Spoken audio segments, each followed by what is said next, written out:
Okay, it's recording now, and I'm going to give you back the host role, Edie. Do you want to listen? I'll unplug this and you can hear it. But Okay. You're all set, Edie. Okay. So this is start the Halls Road Improvement Committee meeting on September 10th, 2020 at 7 p.m. We have a batch of presentations to happen tonight. And so the first order of business is to call the meeting to order. And then we are going to have just to approve the minutes from last month. A motion for that. I move to approve. Ray Thompson.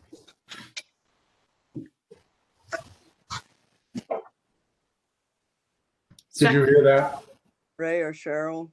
Second that. Okay, all in favor? Okay. So we have three presenters. The first one will be the BSC group, and many of you may know them. They've been working on the Soundview project for us. And how would you guys like to proceed? What is your... We have a slideshow that we'd be happy to show on my screen so you could see it. Okay. Okay with everyone?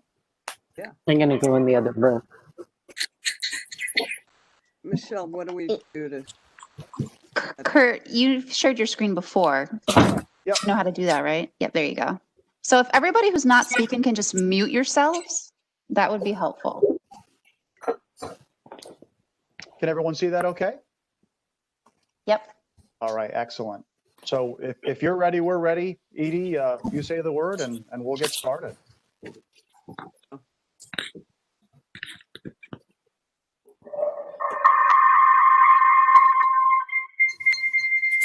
Howard, you're going to have to undo one of your, you're going to have to turn one of them off because we're getting feedback.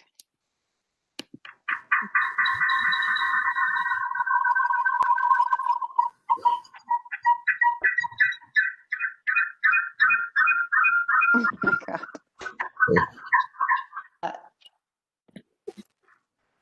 Is it gone?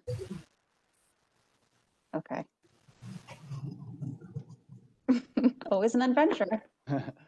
All right, so if it's okay, would like me to start?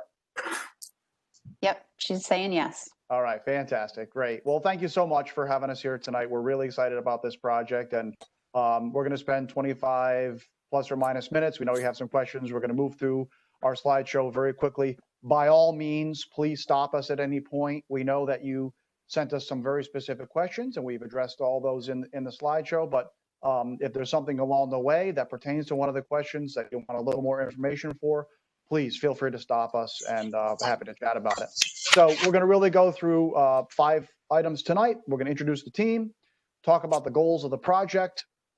Our project manager, Michael's going to lead that. We're going to talk about the process. You would ask a specific question about our scope of work and how we execute.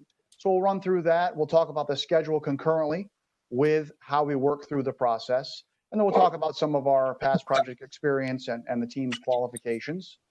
So the project team is the 3 of us, myself as a principal and engineer with BSC Group, Michael Clutchman's our project manager, working on the landscape and planning side of the equation. And then we're thrilled to be joined by Maura Cochran from Bartram & Cochran, who rounds out the team with real estate expertise and market expertise. Maura and I have worked together for 20 years on various projects. It's great to be working with her again. I want to stress that we are the project team. We are not a sales team, and then we turn it over to someone else. The 3 of us are the folks that you will see at every single meeting. We're the ones that will be doing the site walks, pulling together things. Yes, we have assistance from our various staffs, but we're the ones that will be working on the project. So between the 3 of us, we have 2 things that I think are extremely beneficial to the project. A very large book of what we call lessons learned, a tremendous amount of experience, and we have a diversity of expertise. BSC is a multidisciplinary firm. One of the questions you had asked was what is done with the firm and what is subcontracted. Really, it's just our 2 firms. BSC Group has landscape, planning, traffic engineering, transportation engineering, ecological sciences, which come into play with things like permitting, with the Lieutenant River crossings and those kinds of things. That entire team will be involved in this project. And Maura brings another depth of expertise with all of the real estate consultancy, market analysis. What is the market? What's out there? What's the demand? So we feel that with the three of us and the horsepower we bring to the project, we can do this project in a very efficient manner. We think we bring a lot of value to the project in those terms. I'm going to turn it over to Michael to talk about the goals and then segue that into the scope of work. Michael. Okay, so we want to start with the goals. You know, we know you've started with your vision plan and invest a lot of time and energy and really getting a great idea of what you'd like this to feel like, to be like, what's the vision. And Edie, I gave you credit because in one of the discussions we had along the way with talking to you, you, after talking to us about all the moving parts that go into this, you sent us this wonderful diagram that really illustrates there are a lot of moving parts and it all has to come together. Get from the vision to the master plan to something that actually can be implemented, because we don't want to give you a master plan that looks nice but just sits on a shelf. We want to give you a successful master plan that can be implemented.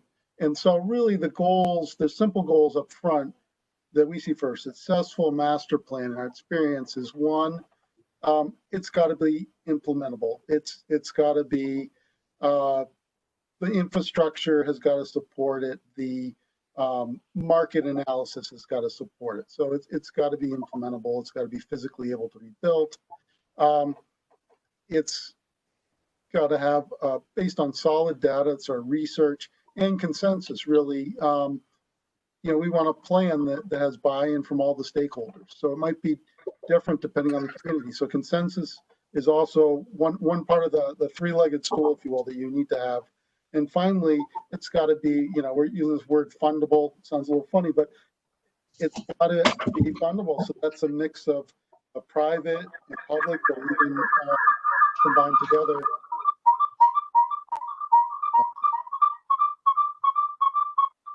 So Sloan is on here twice. Okay. That's why we're getting feedback. I don't know who's. All right. Well,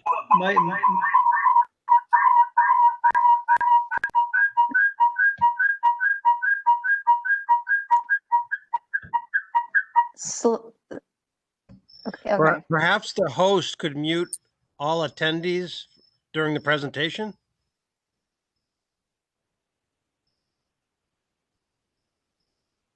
I think Sloan just took care of it.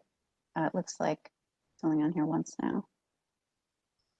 Edie, do you want me to go through and mute people? You're shaking your head yes. Okay. I will do that.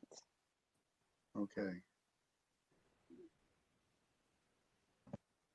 So as long as I'm not muted, I will continue. So anyway, that's the goal. So there's this really basic. It's got to have all these elements have got to come together to actually make the master plan real and able to move into implementation.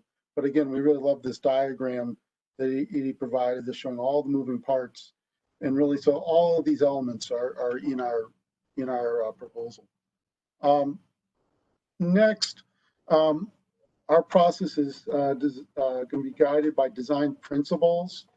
These are things that we would refine with you. I mean, as partners, as stakeholders, as collaborators. But this list, and I know there's some lists you even sent us for specific to this project, but we really like this list. It's from the Urban Land Institute book on creating great town centers and urban villages.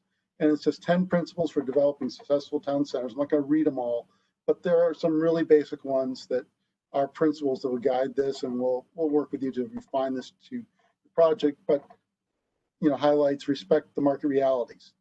That's why Maura is on our team, and we need to make this real. Connect to the community.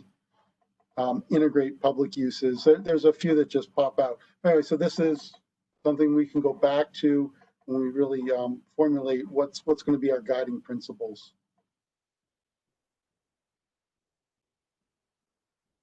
Next, I'm going to walk you through our process. Now you have our proposal, and we can go into detail on each task and what's included and how we've laid this out. But I just want to give you an overview. It's very simple. We have 3 phases. We have our data gathering, our research, figuring out opportunities and constraints. Phase 2 is really working hand in hand with more of the real estate and development analysis. Very important. And that gets all wrapped together into a master plan update, which is really a comprehensive master plan that looks at the physical development possibilities, the infrastructure, what it will support, and also the market. And we've also added the optional task conceptual design. We've put that in proposal, and we'll try to clarify what we mean by that. So phase 1, 2, and 3 will give you a comprehensive master plan that's a standalone document. The conceptual design we feel like is in there because we see it as one of the next steps coming out of this process. We'll have an action plan update, so we'll know exactly what the next steps are. But one of them is to do You already had one. a more detailed concept design No. that could be used at specific grants. But the concept design has the benefit of being informed by all of the work in the master plan. So it is an informed first step. And that's an optional task that can happen. So again, we can go through all the different tasks, but we wanted to give you an idea. One of your questions was the schedule about how these tasks, when they happen and how long they might take. So number 1 for our data gathering is our base mapping off of the state aerial photography and LiDAR data. It's also research with utilities and zoning. And maybe Kurt, you could go into a little more detail about infrastructure and how we look at that for data gathering. Yeah, certainly. I'll be very quick. A master plan is only as good as the foundation is built upon. So in my role on the team, I'll look at the supporting infrastructure that's required to make the visible elements of the master plan and the ultimate development that comes from the master plan work. As an example, if we project, and we'll analyze the costs and the feasibility of these kinds of things, but using things like water and sewer as an example, if we know that we're doing a master plan for an area that does not have water and sewer available, we then start looking at what's the possibility of that infrastructure being put into place. We factor that into the plan. If it's determined that it's not realistic within a certain time horizon, we may adjust the plan accordingly. Conversely, if we know that we could achieve water, sewer at some point, we'll tweak the plan to allow, for example, higher densities if that's what it calls for, and those kinds of things. The roadway infrastructure is another example. Halls Road is a state road. It's a state highway, and the DOT governs everything that happens on that road. So we need to understand in very specific terms what that roadway infrastructure could look like. What will the DOT allow us to do? And through our process, we'll interact with them. We work with them quite frequently because that's going to inform the things that we do later. And that kind of goes back to what Michael said earlier. It has to be implementable. It has to be buildable, which means we need to make sure that that core infrastructure is well defined before we start to layer in the other things, such as the zoning, the things that Maura looks at. It's critical too, when Maura does her work, that she understand those issues because that's going to affect the real estate aspects of the project and of the plan. Great. Thanks, Kurt. So all of that research really, like Kurt said, makes a good foundation. And we'll come back later when we're looking at different scenarios about, you know, if there's an opportunity to extend the sewer or not, just different things. We'll have the data behind us.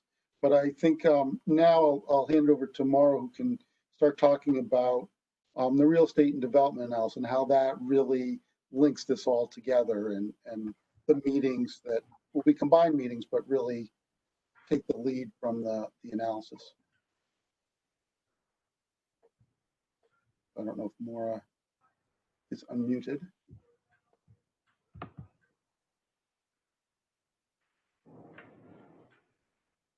I am over in Old Lyme very, very frequently. What our firm specializes in is underwriting, and our report will really be an underwriting report.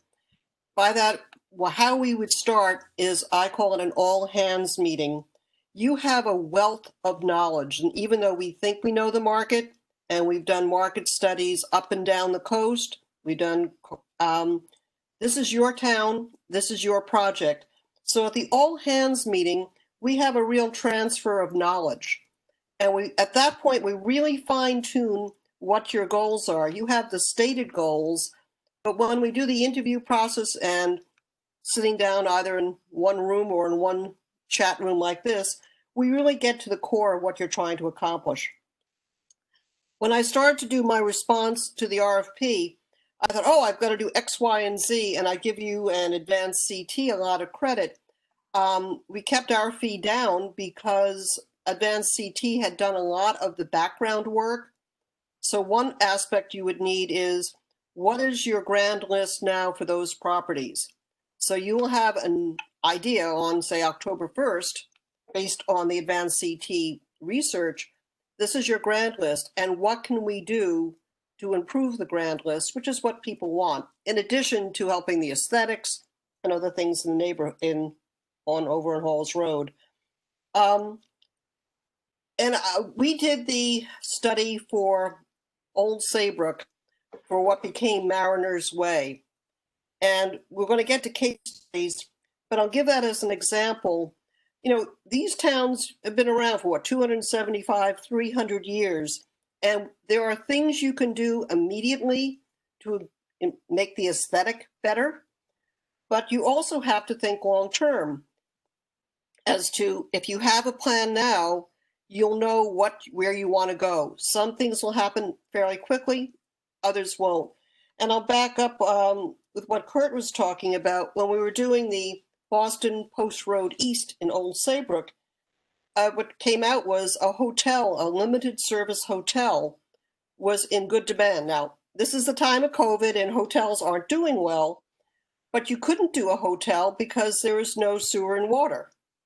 So we can come up with things of proving through information interviews and other things what's feasible, but then the town is going to have to make decisions as to how much infrastructure they want to change. And when we play with the underwriting, we can say, well, if you do X, Y, or Z, this is how it will increase or and help your tax base, which is always part of underwriting. You know, does this work? So that's basically it. We're going to build off the work that you've done. Everything that we've done is implementable. And we have some solutions. And when we get to case studies, I'll throw one or two more things out as ideas. So that's what I have for the real estate underwriting. It's interactive with both you, the town, and BSC for the infrastructure. Great, thanks, Maura.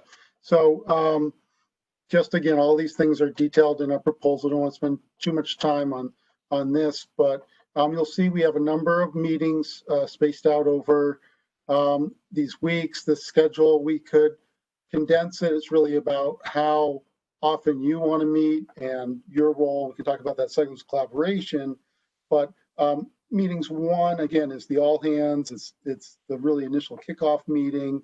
We really look at the issues, and then meetings 2, 3, and 4 are led by this, some of the analysis that Maura's talking about, but we really are starting to introduce how those go back and forth. If the market's going to support a certain number of, let's say, mixed use or housing units in an area that we've outlined along the corridor, then we look at what can the infrastructure support, and we go back and forth to get to a realistic plan. Then also, we're really happy with the design, the layout, the feel, and we start going back to our principles and make sure we're getting the village that we all want. As we get into meetings 5 and 6, that's the master plan update. So we've done our research, we know our market. We're really trying to get a plan down that lays out all the preferred options and some alternatives and integrate the work, and that's our update. And also at that point, we start bringing in, besides where massing and density and how development might happen, where development learned, some of the things that I really enjoy, the landscape, the planning. So we're looking at streetscapes, complete streets, connections, signage. How does it really look and feel in the end? And how does, instead of just being a new sidewalk or a nice banner, how does that actually integrate with the overall master plan? And then we're really crafting a very fine document, the master plan that this is where we're going to go back and forth a couple of times to make sure the document is what you want. It has an action plan coming out. So it's a very usable document. Again, not to sit on a shelf, but something that can be put to work. So I think we can move next slide. Just a quick note, Michael had talked about the optional task. I won't go through it, but the optional task, just to tag on to what Michael had said, is kind of that next step, one of the next steps that you can actually use to start to solicit some funding. One of your questions was funding. We'll get to that, but that's why we included it. We broke it out as a separate item for consideration by the committee, but we consider it a bridge step towards actually getting some money to actually do some of the things that are contemplated in the master plan. Okay, great. So now we hopefully starting to answer some of your questions about schedule and what our firm does as services. But now collaboration. So when we're talking about one of your questions, I've did collaboration. So there's some very basic steps. Establish a steering committee. I mean, you have a committee, but who are the point persons for this master plan effort? And then really defining goals. Again, the design principles and really responsibility and roles. That's how this thing will work smoothly, is everybody knows what they are. You're part of the process. And to say that means we really want to make sure it's what you want to do. If there are things, data collection that you don't want to be involved with, tell us, we'll do that part. But anything that you feel that it's important for you to have your input and be listened to, we will build you into the process. Next slide. So I'll talk about our fee structure. One of the questions that you had, our fees are absolutely set fees. They're lump sum, all inclusive. Our fee is for tasks 1 through 3 is fixed. And then we broke out, as I mentioned, the optional task 4 as a separate line item. So we don't necessarily believe in going back for change orders. We know that's very difficult for municipalities. Municipalities really is the world we work in. It's our passion. We know that it's much easier for you to get a fixed fee, and we try to really bring a lot of value to the project, as I mentioned, because we have all of the services in-house. We don't need sub-consultants. We're set up to do this work. We have a tremendous depth of resources, so there's an economy of scale that we could bring to bear. And of course, we'd be happy to answer any questions later on about the fees, but it's a set fee and the fee is what it is, in summary. Okay, so again, another one of your questions, and the basic answer to this question is communication. I mean, that's key to all phases of this, but it really is, if there's a question or we see maybe things expanding or going on a tangent, we can work with, somebody wants to add some aspect to it. There's lots of things we can accommodate, but, if there's ever a point where we feel like we're not going in the right direction, not staying on target for our goals and our principles, we talk to you and let you know. And so it's communication. The other part of this is Edie and I and Kurt, we've had a lot of discussions, maybe over 6 months. So our scope, we feel, is really complete at this point. I mean, it's a very comprehensive master plan. So we don't feel like there's anything unknown we have to work out. This is very, very linear, and we've got all the pieces we feel like we need. Next slide. So you had a question on our experience with Connecticut DOT. BSC does a tremendous amount of work with Connecticut DOT, both as a partner on projects. So as an example, the project that we did on Hartford Avenue using MAP 21 funding, DOT was the reviewing agency because the money flowed through them. So we interface with all their personnel at various levels, whether it be traffic, transportation, drainage, et cetera. We are also a designer for DOT, a consultant designer. One of the notable projects that we're very proud of was Route 31 through the center of Coventry. It was a project that was one of the first context-sensitive design projects in the state. It's down at the bottom of this slide. We were proud to have won an award for that project with the Connecticut Building Congress. So what you see here are some of the lists of some of the other projects that we're working on them really across the state. District 2 is the DOT district that governs Old Lyme. We have a lot of relationships with them for the projects that we've worked on previously. We're currently working with some of the folks from District 2 on the Community Connectivity Grant Project. We know all their standards. We know the folks both locally and in Newington.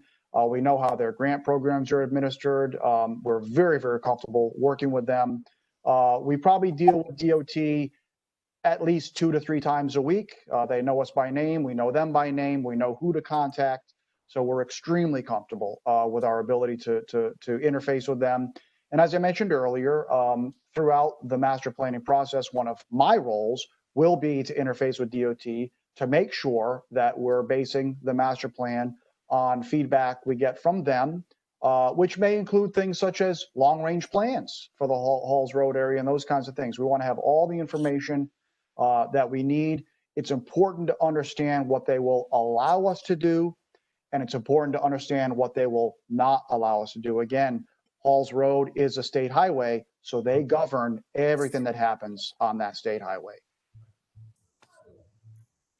Funding experience, we've gotten about 8 million plus or minus in funding over the past few years from various programs. Part of our scope of work for this project will include lining you up with various funding sources, meaning we will tell you what funding sources are out there. We'll tell you what their funding cycles are. We'll give you information on what you need to do to provide those applications. We'll provide you a funding packet as part of our deliverable, and we'll discuss it along the way. So we're, again, using the data, as Michael said early on, it has to be buildable and fundable. Nothing happens without funding. That's the reality of things today. And because a lot of the infrastructure things we're talking about, funding from the various agencies is going to be key. So there's things like the LOTSIP program. We just finished a project in Tolland, Connecticut, using LOTSIP.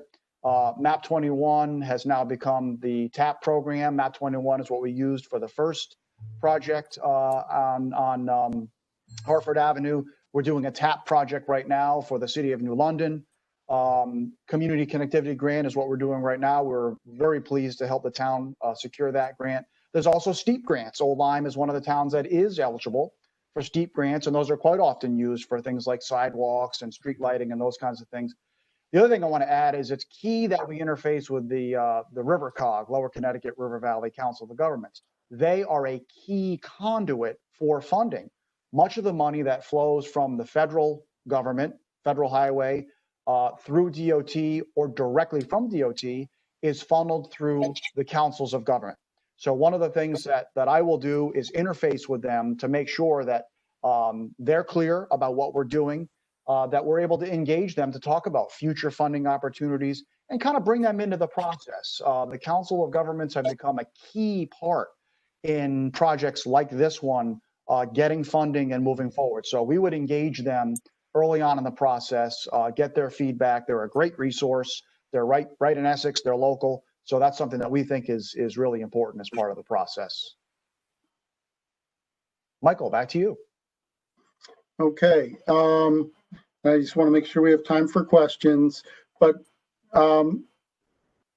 next step. So we talked about an action plan. So our master plan will have an action plan to get, how do we implement the plan? The concept option is one thing.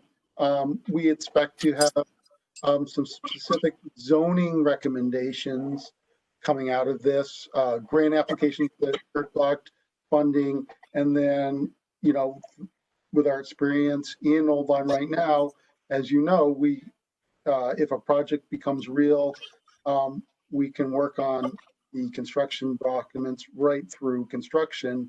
We'll be there all the way through the process. So why don't we keep moving? And the other question, you had the relevant experience. Here's a list. We won't go through all these, but they do, and this is between Massachusetts and Connecticut. Massachusetts, we also have a large planning practice. So when you talk about complete street use and rezoning, these projects do that, have addressed that. Right now, I'm personally working on Torrington corridor study, which has a desire. It's a transportation study, but it's also a way that the city is looking at East Main Street coming out of the center of Torrington and finding development nodes and trying to figure out how can we position it that's attractive to develop. So that's very similar. And then the other one I want to talk about is in Massachusetts, Malden. Can you just flip that, Kurt? Next slide. So again, this is very, very much like your project in that corridor project. There is a sort of suburban development with large parking in front and shopping areas. And this is a redevelopment project master plan that looks at, again, the market. So there's a market study about what kind of building uses could be built to create a density that's up near the street with parking behind, very similar, where also pathway connections, guided by design principles. So there's a planning aspect, getting the economic analysis right for development, but then we're also looking at before and after. What does it look like? What is the street experience for the pedestrians, for the cyclists, for everybody who's using this? So I think that's good for this slide. And just to quickly wrap up, and Michael and Maura, please jump in. I won't go through these in detail, but we think we're very well suited for this project. I think we have a unique blend between BSC and Bartram and Cochrane. We're proud of our performance with the town of Old Lyme, very familiar with the town and even the Halls Road area, to be very specific. We think the full service that we bring, again, we're it. There are no sub-consultants, no third parties. Everything goes through us.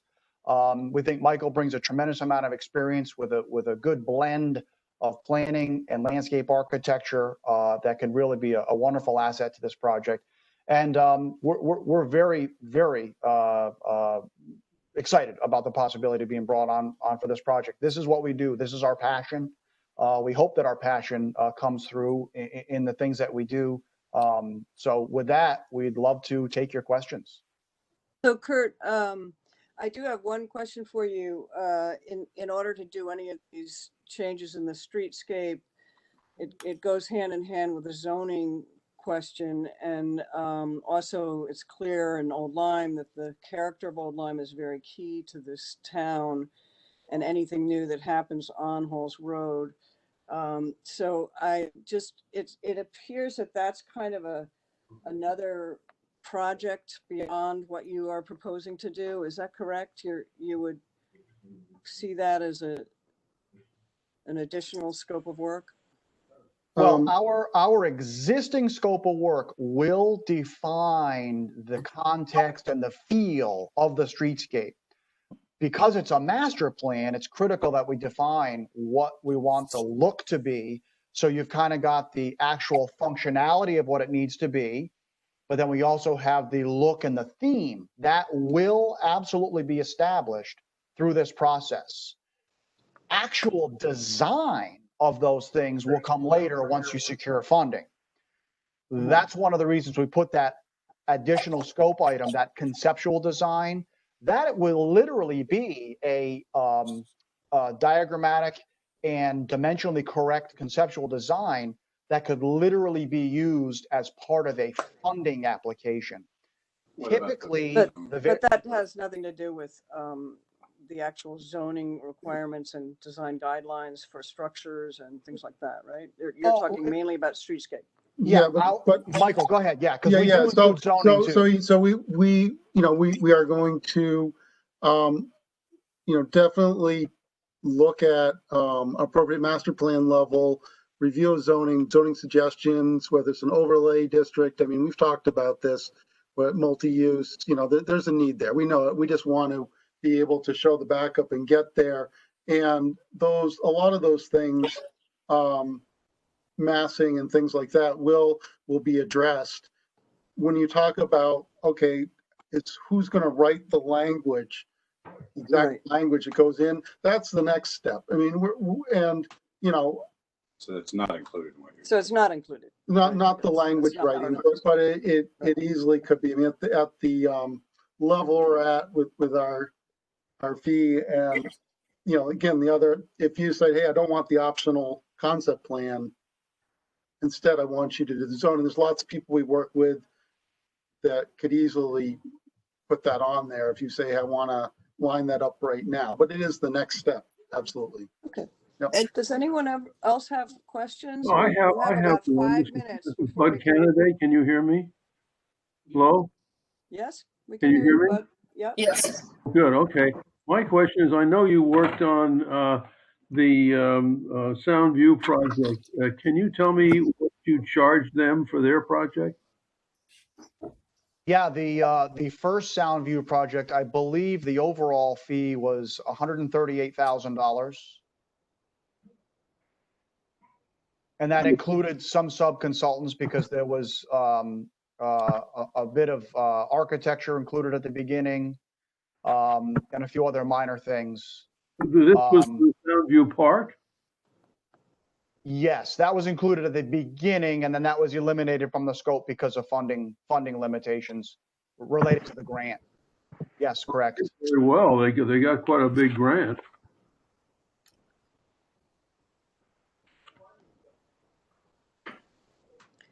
Okay, do we have other questions, or would be good to move on? I think if everyone is satisfied and would like to get on to our next group. So thank you guys from BSC. It was great to hear your information, and it was very informative. I like the slideshow, helped us see. Thank you very much. Our Thank you. pleasure. Okay. Thank you.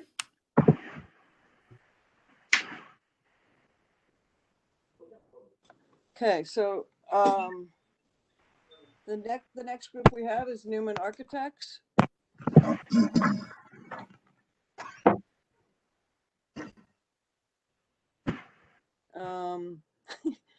Can the folks who are from Newman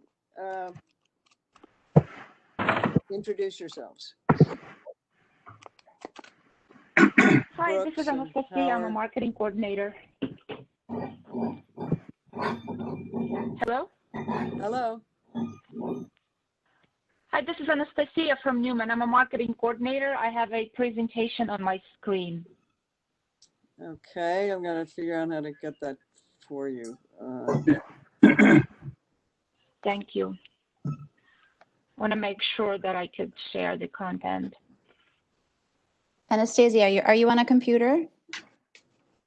Yes, I'm on the computer and I've joined on the computer and on the phone because I couldn't join via audio for some reason. So Okay, I joined so- twice. You should see So two on names. your screen on the top, there should be a menu bar, and there should be an area that says share and Share share content. Yep, and then that will share your screen with everyone. Okay, so it says the browser doesn't switch to desktop app. I don't know if I have desktop app. 1 second. One moment, please. Mm.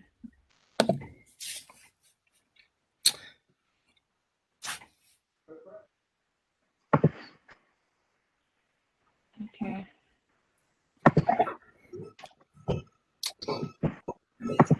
Hello, everybody. Hi. I'm trying to share. One moment. Working on some technical parts, Brooks. Wonderful. Edie, I joined a bit earlier, but I think I got into the previous presentation, so I jumped right out because it just didn't seem right. So I apologize for that if I snuck in to everybody. There you go. Can you see it now? It's all good. It's starting to load. There we go. There you go. Yes, great. Okay. Yes. I'm glad that this is working.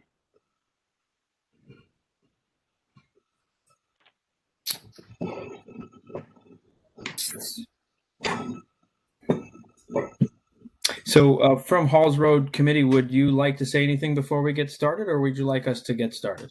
You could just start out if you want to quickly introduce your team, and then Will do. we'll get you from there. Okay, wonderful. Well, listen, first of all, thank you all so much for having us tonight and the opportunity to speak to you about this project. Really interesting times to have to do an interview this way. We're not sure if any of you have been involved in an interview or discussion like this, but for us at Malone McBroom and Newman Architects, this is kind of the new normal for us. So we've kind of come accustomed to it. But really, we really want to thank you for the opportunity to work on the project. My name is Brooks Fisher. I'm a principal at Newman Architects, and I lead the commercial development market sector in our office, which works on development projects and planning projects. We're really excited to bring the team together today of Malone McBroom and Newman Architects to present on our qualifications for this project, and really believe that we have the right mix to give you what you're looking for the development of the Halls Road. At Malone McBroom and Newman, we've been working for many, many years on these types of projects. Really why we think that we are the key players for this is that we bring planning, landscape, traffic, and architecture together as one while we're doing planning work like this. So we think each one of those have a significant role in making the right decisions for any town, any community, and we really believe that we have the tools to do so. And the team that we've brought you together today has been doing this for over 10 years together as a team, delivering projects to market, and we'll be talking a little bit more about that in depth. With that, I'll pass it over to Howard Hebel from my office. Hello, I'm Howard Hebel. I've been a project architect and a master planning team leader with Newman Architects for 37 years. Time flies. Hi, I'm Mike Zuba. I'm the Director of Planning for Malone McBroom. I have over 20 years experience doing community planning throughout the state of Connecticut. Tasks range from comprehensive plans to zoning regulations to my favorite, which are our community master plans, whether they're TOD projects or really where my heart is in the small little town center projects. We really embrace this type of work, and my teammates here with me, Jason Williams and Dave Sullivan, we've, as Brooks mentioned, delivered both public and private projects across the board together. Hi, my name is Jason Williams. I'm a principal landscape architect with Malone and McBroom. I have been working on master plans and downtown redevelopment projects for over 20 years. Good evening. My name is David Sullivan. I manage the traffic and transportation planning group for Malone and McBroom. I'm a professional engineer, and I've been doing this sort of work for, which I hate to admit it, over 3 decades now. And each of those years, I've spent quite a bit of time working with the DOT here in Connecticut and at other states throughout the Northeast, but particularly in Connecticut. And interestingly, a lot of the leaders at DOT, when I first came up, have kind of retired out, and the leadership there now are people that I came into the industry with. I have personal relationships with all of the principal engineers and most of the supervising engineers, particularly the ones in the sector of DOT that will be most actually working with. Some of these folks I actually worked with in other roles before they went to DOT, and one of the supervisors actually worked for me several years ago. So I do have quite a bit of experience working with or and collaborating with the DOT. Not sure how much traffic you'll get into tonight, but I'm here to answer any questions you may have. So why choose us? In addition to our experience and skill, our two firms have worked together for 30 years. We know and love Old Lyme and can be on site quickly. And we're known for being patient listeners who bring out the best in all project participants. And most of all, we get the job done on time and on budget, including obtaining key permits and grants.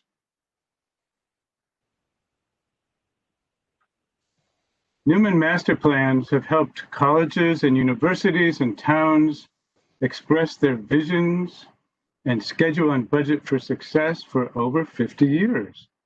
Time does fly. The Fairfield University example you see on the left has proven itself successfully through 15 years of project build-outs without ever needing to change.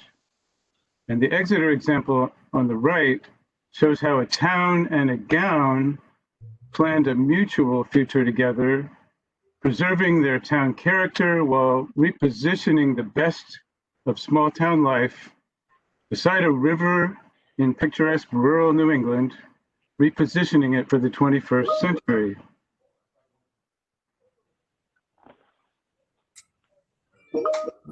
As I mentioned, we're really passionate about working in our town centers of Connecticut, New England. It's sort of why many of us live here, and it's something that I know personally I embrace as one of the key parts of my own community.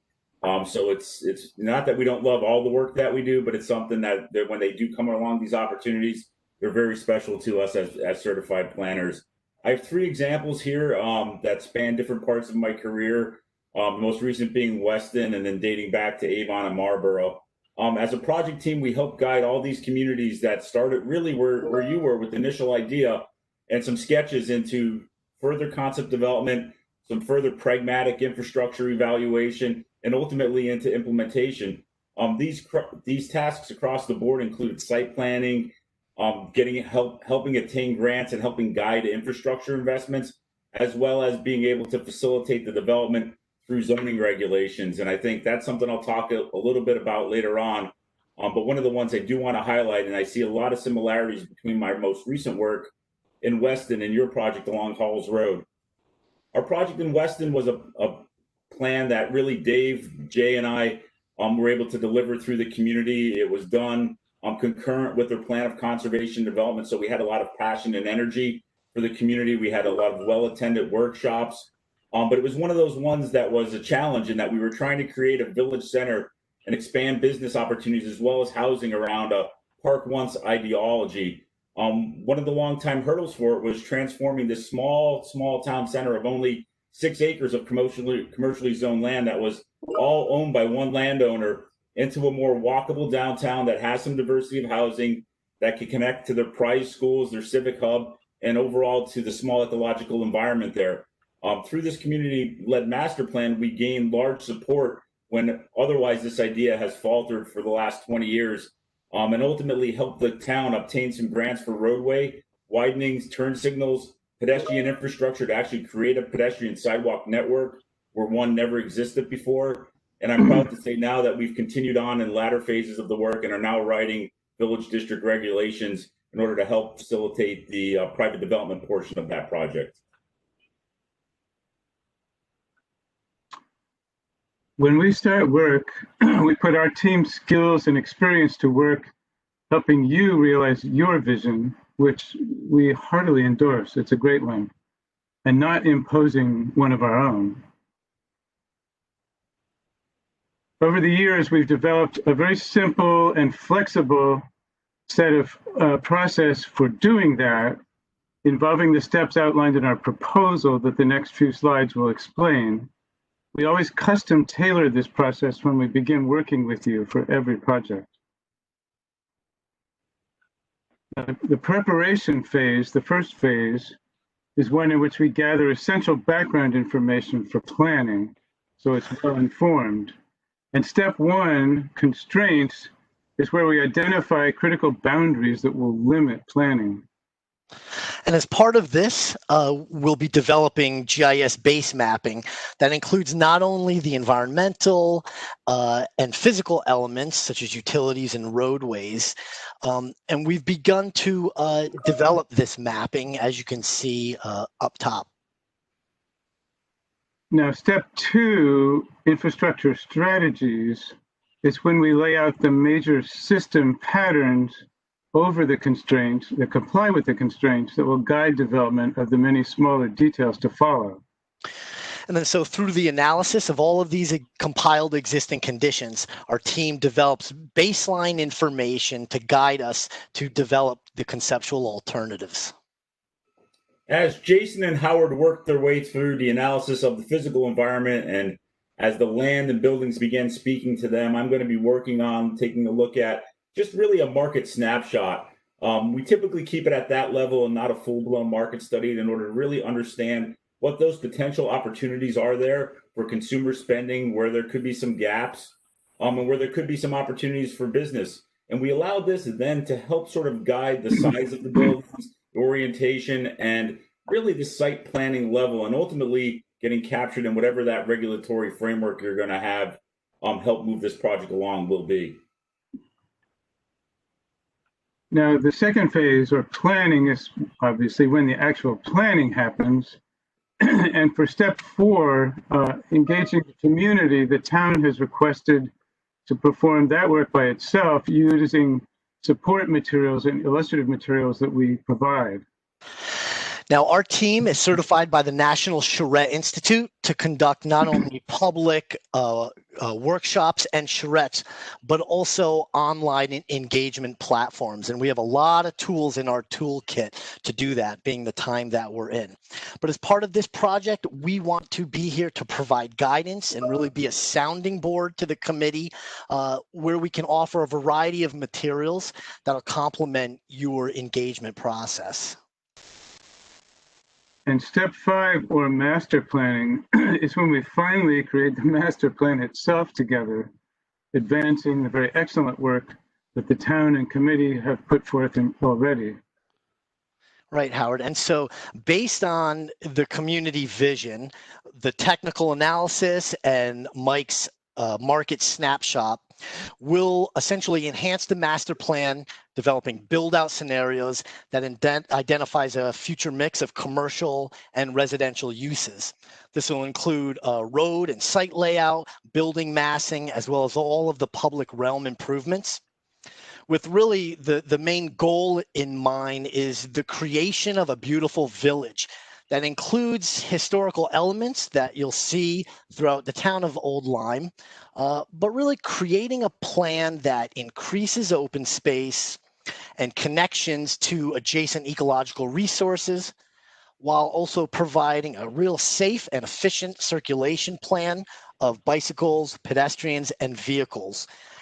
But most importantly, at the same time, this plan needs to stay true to the original village and develop a master plan that for you is financially feasible and constructible. Now, the final phase, implementation, is when we prepare the master plan for execution. And of all the phases, these three steps ideally want to occur simultaneously. They will equip the town to implement the plan, including a complete streets enabling project, if desired, as a catalyst and armature for the rest of the work. Yeah, so one of the components that we could use is the development of design guidelines to aid in really identifying the agreed upon set of standards that provides that aesthetic and historical rhythm or expression within the landscape and architecture. The design guidelines can set the rules for creating that sense of place, all the way to identifying very small details that can encourage social and economic interactions. as Jason and Howard are working through those very key design elements, I'll be focusing on the regulations, which really go hand in hand. We're going to work with you to help understand the pros and cons of the various approaches and determine the most appropriate zoning mechanism. It may be traditional zoning coupled with design guidelines, or it could be going as far as a village district, which is governed by the state statute 8-2J. In my experience, especially with projects like these, it's a very fine balance in maintaining and bolstering the character that you so desire, and also having a development-friendly regulation. Having worked and having the lens of working for both municipal development as well as private development, I'm going to help you strike that best balance. As we move forward into that implementation phase, as my fellow engineers and architects always love to refer to, what the project's going to be in the Gantt chart. In planning world, we call them our action agendas, which is really your roadmap. It's going to identify those key tasks, when they need to occur, responsible parties, timelines, where you could pursue funding opportunities, what one project needs to be done before it will lead to another. And this really will help kind of keep you on track. As I tell each community before we get involved in a town center master plan, it really is more of a marathon than a sprint, in that you need to have that game plan, but realize that the game plan doesn't need to be oh so very rigid. So as we work our way through implementation, we're going to help you with things like identifying grant opportunities. That's going to be critical as you look at infrastructure investment. Many of the work that we've done recently have relied very heavily on doing the town side or municipal built environment first in order to kickstart the private development. We're very familiar with STEEP grants, community connectivity grant program, transportation alternatives, as well as even going so far as leveraging some of the historic preservation dollars, should you so desire, and it be fitting to draft village district regulations. We're going to be able to not only identify what those programs are, which one best fits your need, but also then be able to later help you with applying for the grant and being able to have those conversations to put you in the best position for it. Now, we'll create a custom work plan at the beginning of the project to keep the project on schedule. This bar chart schedule gives one example of how the phases and steps might play out based on the durations we assumed in calculating our fees. They do involve, in this case, some step overlaps, which would not be the case if the town elects to authorize them all one at a time. But this is a kind of a middle of the road picture. It shows a sequence that takes a little over 5 months to achieve, like, for example, October through February. And as I say, it does assume some overlapping. If the steps don't overlap, it would lengthen a little. And also the meeting and presentation dots at the bottom show major opportunities for committee input and working together. Only the step 4, engaging community, involves the committee really working mostly by itself. The other steps all involve a close coordination between us and are looking to the committee for a lot of input and review and approval of things we present. And ultimately, the schedule will also depend on the length needed for town reviews. You see a few bars down under the town review row there. But this gives you a sense of how long it might take and how the steps would flow. And last, the fee. We will finalize fees in consultation with you once we have pinned down the exact scope needed, and for which, as you can see, there's some important alternatives we identified this evening. We based our fee proposal at the moment on 3 simple principles. Number 1, the Newman fees will cover our work as team leaders, so those are ready for authorization. Number 2, consultant scope right now seems to be fluctuating a little based on these options. So we've provided rough estimates, but still need to negotiate final versions based on conversations about scope. And 3, fees for each step can be authorized individually if desired in order to limit town fee exposure at every point in the process.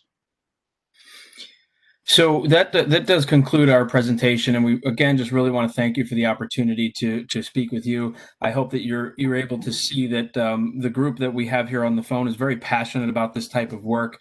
Of course, planners and landscape architects, traffic engineers, and we as architects, planning is really the root of where architecture comes from. And so, this is as much as the work and the careers that we all have, this is a real passion for us, and we really thrive off having the opportunity to shape towns, and really would love the opportunity to do it with you. With that, we would transfer this over to you for any questions that you have, and I hope we're pretty close to our time. I do have one question. This is Matt Merritt. Your one or two, maybe three screenshots ago. Did I interpret that screen correctly as far as a timetable that said you could have shovels in the ground in 5 months from the time we initiate? Well, it wouldn't be shovels in the ground because you wouldn't have the full design and construction documents. It would be, you would be ready to hire someone to design, a team to design biddable documents for you. Okay. So, Yeah, so- it would be subject to the engineers, acquiring the engineers to put together the necessary documents for bid. That's right. Yeah, And you know, that's this the 5 month period that we've put together is traditionally what we've seen. However, that can be shortened. It could be lengthened, all really depending on the input that you're looking for, the timing that you're looking for. But yes, what really we're talking about at the end of this is you'd have your master plan, you'd have your regulations, you'd have everything ready to go out and start looking for, whether it be developers or municipal projects. You'd be ready to go in that time. When you say ready to go, and again, I don't mean to label this point, but would that be bid packet to be offered? With DOT and DEP permitting? Mike, So would you? No, yeah, Go I ahead. think Mike could talk about that. Yeah. Yeah, I think where we see this is we're going to be able to answer a lot of questions that you may have. I went through a lot of the master planning documents. I think with the technical team that we have here, we can be able to get within that time frame all of the hurdles overcome and the questions answered. And ultimately, you'll be in a position to not go out and be able to bid the design job, but you'll be able to then be able to engage in the more detailed preliminary design of whatever it may be from an infrastructure standpoint, in order to be able to have it as a complete street and be able to have the right answers to the questions on the bypass road and how best to be able to maneuver through that. What we can provide within this time frame is using our engineering department and our cost estimators is order of magnitude estimates of what that number is going to look like, as well as where that funding could likely come from. We could work with the COG then, as well as work with the state to be able to best approach the way to be able to get funding forward, be able to get that package forward. I'm not sure what position the town is to be able to bond right off the get-go for projects. If you don't need any assistance through the various programs I mentioned, then you're a little further along. But there's going to be key items that we're going to need to do, especially in the public realm, in the roadway area, survey, working through all of the right-of-way, and then basically getting design far enough along that we know we're very comfortable in a number. And unfortunately, that'll take another arrangement and a window slightly longer than this. I think where we can get you positioned is getting a lot of questions answered on your zoning standpoint. What is the vehicle going to look like to be able to move this forward? Have that laid out, have that in place from a private development. But I think we would need input from the committee and just exactly based on your work, what some of the hurdles are to that development as you envisioned it as part of your prior master planning exercise. Yeah. And I think the big obstacles are where the funding will come from. Yeah. Our partner, lead partner, of course, being the town, I would think we could work readily and with regard to town permitting and zoning. Yeah. DOT will be another issue, and drinking water revolving fund, although some of that may not apply to this, I think there's monies there to be had, although post 9/11 COVID, not sure how much of that's going to be dried up or not. Yeah, Matt, and that's a good point. I think in working with Newman, we have expertise across a lot of different disciplines that we can get those questions answered quickly, just be able to climb the food chain at the various state organizations to be able to get the right answer for that. and then ultimately put together a really sound budget for you in order to be able to look like what it's going to look like and then put a time frame to get that funding. Thank you. Yeah. I guess another very simple, quick way to answer the original question, Matt, would be to say, at the end of these 5 months, you'd be ready to begin what DOT would refer to as preliminary design. For example, if you were going to do, like I mentioned, a roadway and complete streets and sidewalks project to enable the rest, for example. Sure, and I'm sure you'd agree that any of the delay with regards to, let's say, an easement would, especially involved with federal funding, nothing can be bidded until all the easements and required easements have been in line and granted. Right. Yep. Thank you. Reiterate that the point of having this master plan is to have a vision of what we can do down the road. This may take 20 years to get any actual buildings built, but the streetscape is something the town can get on board with and work on sooner than later. And they have, whatever control they can get out of DOT and grants. The master plan will help us to be able to apply for those grants, as well as talk with the DOT, talk with the other agencies that we need to work these questions out with. Right.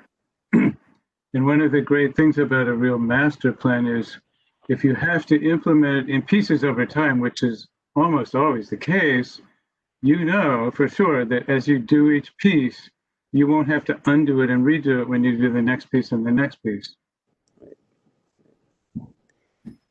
I had a question about the fees in terms of estimated consultant fees. It sounds like you guys have been working for a long time together, and I'm just wondering, if when we go forward, whether we can kind of, once we come up with a menu of what we want or don't want, can we nail down those numbers besides an estimate?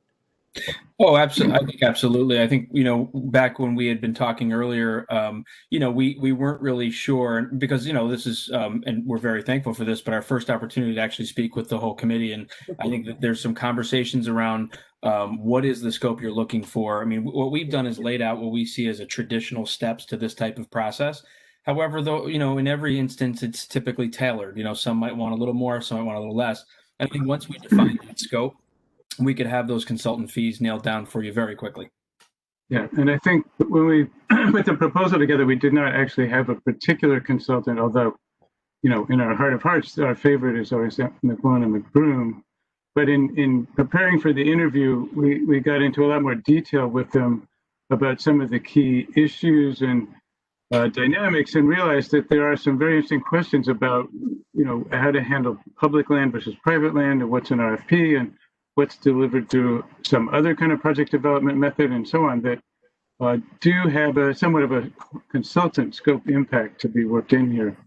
In either case, our role as the team leaders and conceptualizers and managers won't really change, but the cost of producing the work from Malone and McBroom will change somewhat. Okay. Does anyone else have any other questions they want to pose here?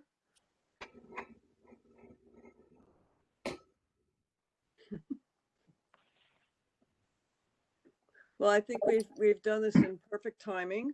I really appreciate you guys having a concise presentation to help us out and help us walk through the steps and the ideas of what we can imagine getting done here. And I just want to, on behalf of the committee, thank you all for being here and joining us as a team. That was very helpful for us to meet you all. So thank you very much. Thank you. Thank you very much. Thank you. And good luck. Yes. Thank you very much. Thanks. Have a good evening. Bye now. Bye-bye. Bye.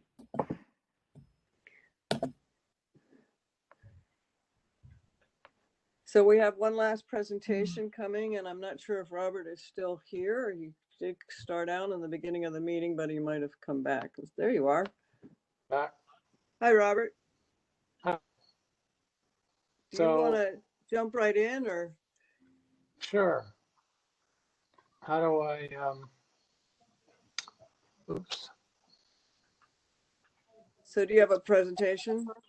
Yes, I've got some slides. Okay, now I think Michelle might have left us, but I'm hearing that there's a menu that says share and you can put something up there. Hmm. I think there's, let's see. Do you see at the top of your screen on the right something that says share screen?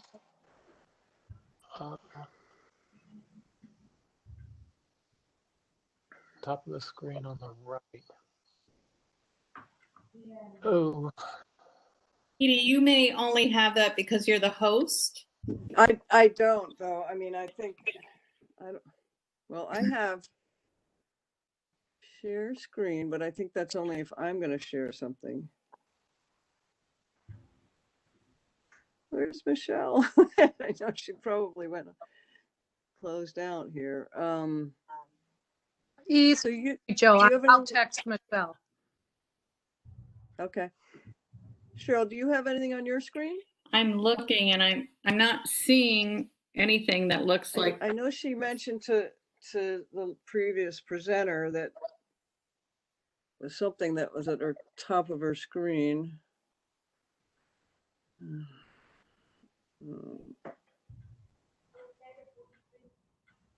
That's the list. I mean, for me to share something, I can do it from mine, but it doesn't mean I can do it for Robert.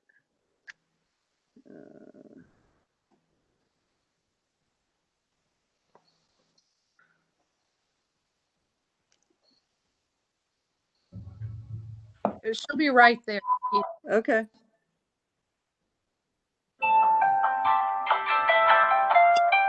Get some music here. Thank you guys all for being here tonight. I know it's a later meeting than normal.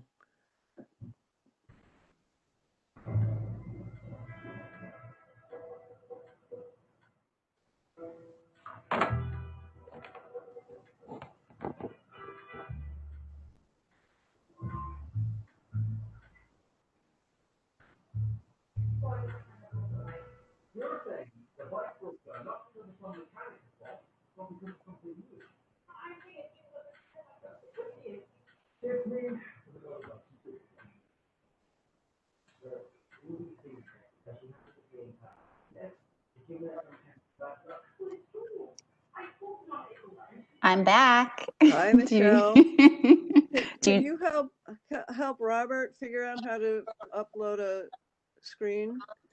to share his screen? Yes. Robert, you're on a computer? Yep. Okay, so if you go to so you're sharing your meeting. Hold on.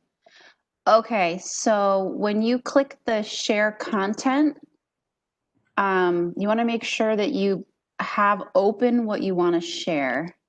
yeah. So right now you're sharing your view of the WebEx. Okay. How's that? Nope, we're still seeing your WebEx.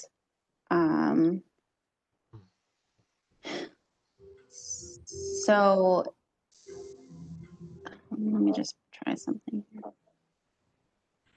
Okay, so close out of what you opened. See where it says stop sharing? Yeah. Okay.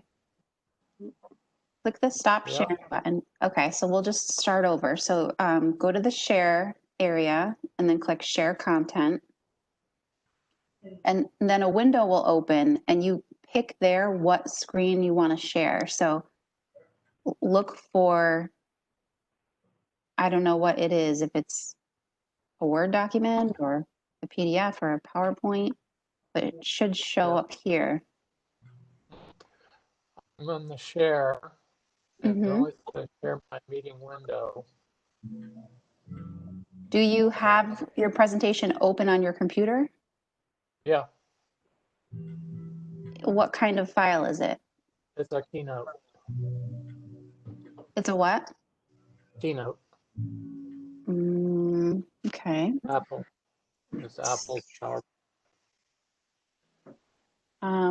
So when you click that share content, it's not showing you like a bunch of different screens on that?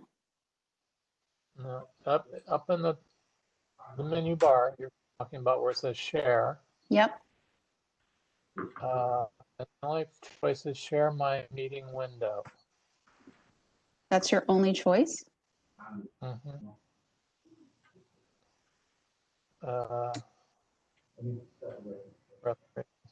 Maybe this is because you're on an Apple computer right now? Yes. I don't know what this looks like on a Mac.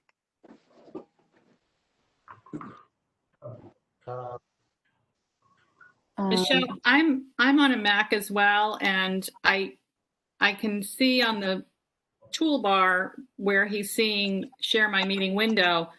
Robert, you're saying that everything else is grayed out because I have the option to share content or share web browser.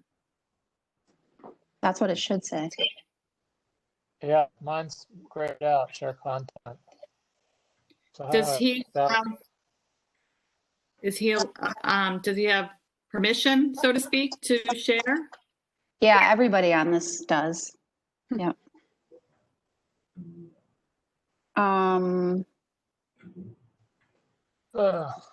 Robert, do you want to send me the slide deck and I could share it? Okay. Yeah, you could definitely do it that way.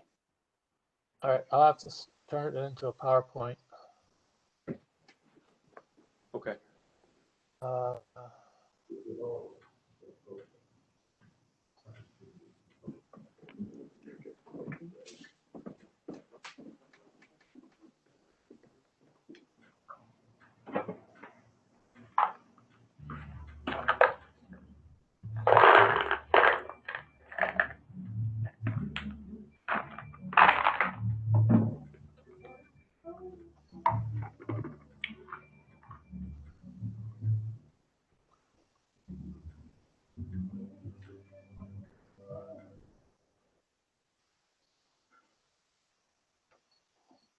Why are these things always?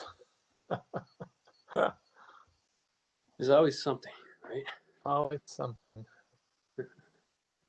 A lot of trial and error with the technology. Yeah. Unless we usually use the but all right, let me send that to Neil. You know, a lot of these software platforms are a lot of them are similar, but there's little intricacies, so it can be hard to shift from your WebEx to your Zoom to your Microsoft Teams. There's now Google Groups, I think, or Google Teams. Yep. Something like that. Neil, you do see the share content though when you look, right? I do, yeah. Okay. And then another box opens up. Yeah, and it should Right. show you the different screens that you have, and so you would just pick the one with the presentation once you have it up. Right. Let's try that again. Okay.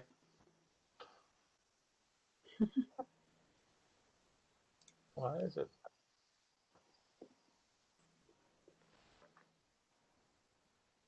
Well.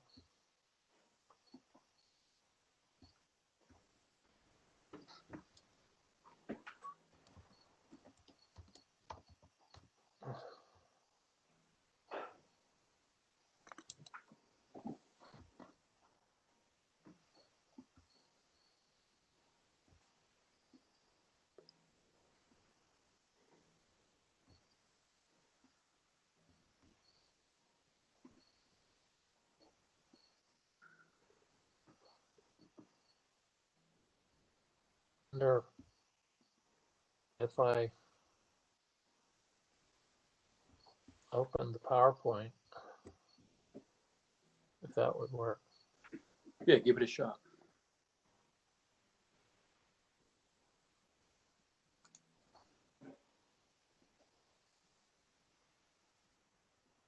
That's still grayed out.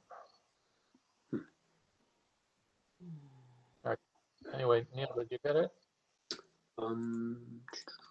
Not yet. Nope.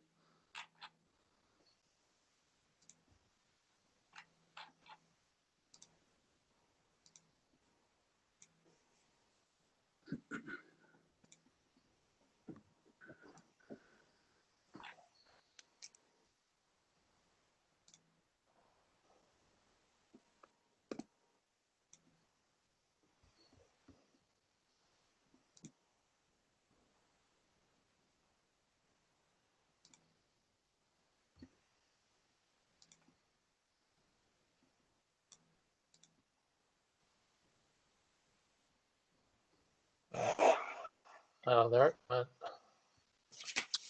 Okay. Should be getting it soon.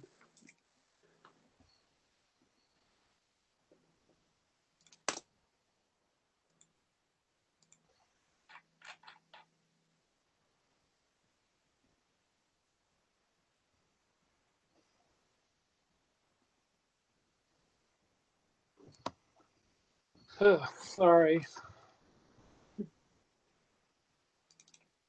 Still nothing yet. It's 36 megabytes. It's pretty large.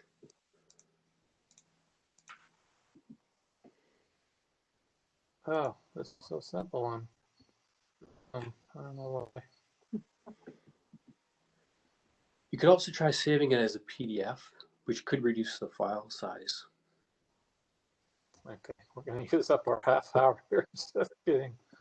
Yeah, since our time is ticking, maybe we just start. I could pull up our proposal, share that if we want. Well, let me see here just a minute. Because I've got a whole.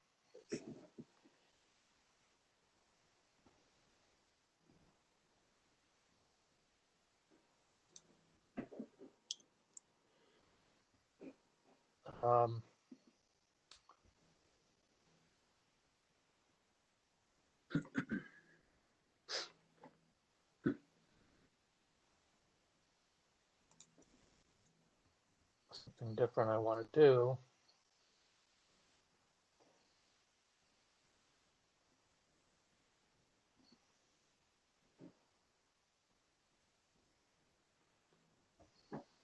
So Robert, it looks like you're sharing your screen, or at least your Yep. WebEx meetings screen. Right, but it's not.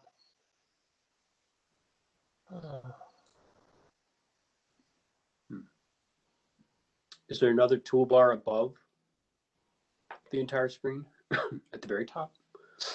Yeah, no, that's what I was using the Cisco. So did you get my thing yet? No, unfortunately not. Okay, well, let me send this PDF. Got it. That's enough.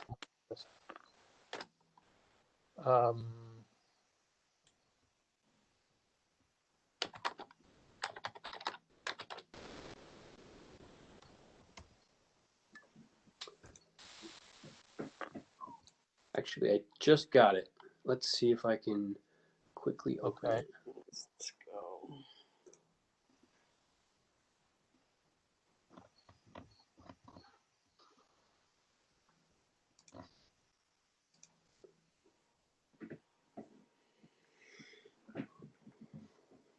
All right, let's see if I can share this. Share content. That looks to be the one. Okay, can everybody see this? Yep. All right, I think we're in Make it business. look green. Let me just open it up into this type. All right. So I guess I'll have to tell you to advance. Okay, no problem. All right. So what I put together here is some ideas, and that I want to go through with you. We have our team is listed there. We are leading the team. We have 35 years experience. doing new communities, new towns, starting with the very first of these in Florida called Seaside. There have been 4,000 of these form-based codes, as they're called, or smart code, accomplished across the country, around the world. So it's a pretty broad tested methodology, which is about how buildings shape streets and how street life forms, and a few other things that I'll get into. We have Malone and McBroom. Neil Alinsky is on here with me. We've got placemakers who are going to write a zoning code. They also can do economic analysis and funding research. But they are at the forefront of doing these district codes, form-based district codes, and actually are developing a new one which can be merged with an existing use-based code, a Muni code, which Old Lyme has. So they are leaders, national leaders. We've got Gibbs Planning Group. Bob Gibbs is the guy that wrote the book on, it's called Urban Retail, and he specializes in repositioning aging commercial centers and districts. And we'll be doing the retail consulting and market research and demographics.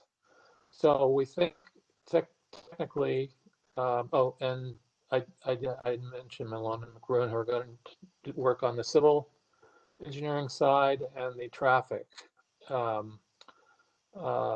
both of which are very critical. This being a bypass road for 95 Route 1, and also the septic, sewer septic system, not a sewer system. So anyway, next slide. That's the existing conditions. This, you've already been through a Yale Urban Design Workshop, which produced this drawing. And I'll be talking more about this in a minute. But over on the right side, I've drawn a little diagram which shows where the site is, and dotted lines indicate how far you can walk in 5 minutes and how far you can walk in 10 minutes. And as you can see, in 5 minutes, you can reach most of the art institutions of Old Lyme, including the Griswold Museum behind my back.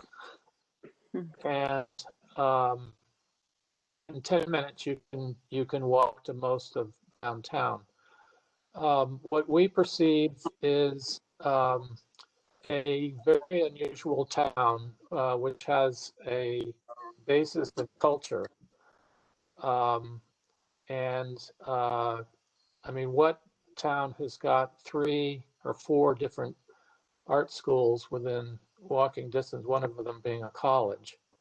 And so there's a vibrant cultural life there, and a great summer, of course, the beaches and so forth in the summer, and a lot of wonderful houses. I can say that we have built at least 4 or 5 of those houses in Old Lyme with our contractor. We work with Skip Broom, you all may be familiar with. So we are steeped in the architecture of Old Lyme. Next, please. Neil. Yep, sorry about that. Go. So you've already done so a lot of background work with the Yale Urban Design Workshop. We don't want to repeat that. We want to go beyond that. There's certain things that we do a little differently, but this is an interesting diagram. A special note is for the coin. I don't know if you remember the coin. I'll call them the coin toss. Sample they did where people put coins in the things that they thought were most important about Old Lyme, and the character of Old Lyme being the most, the pedestrian bridge getting the highest. And I can understand that because of what I just said about the walkability to the site from downtown is pretty amazing. I was just going to mention that at the lower left there in Holmes, the project that the Yale Urban Design Workshop picked out was actually one of our projects in Madison. Next, please.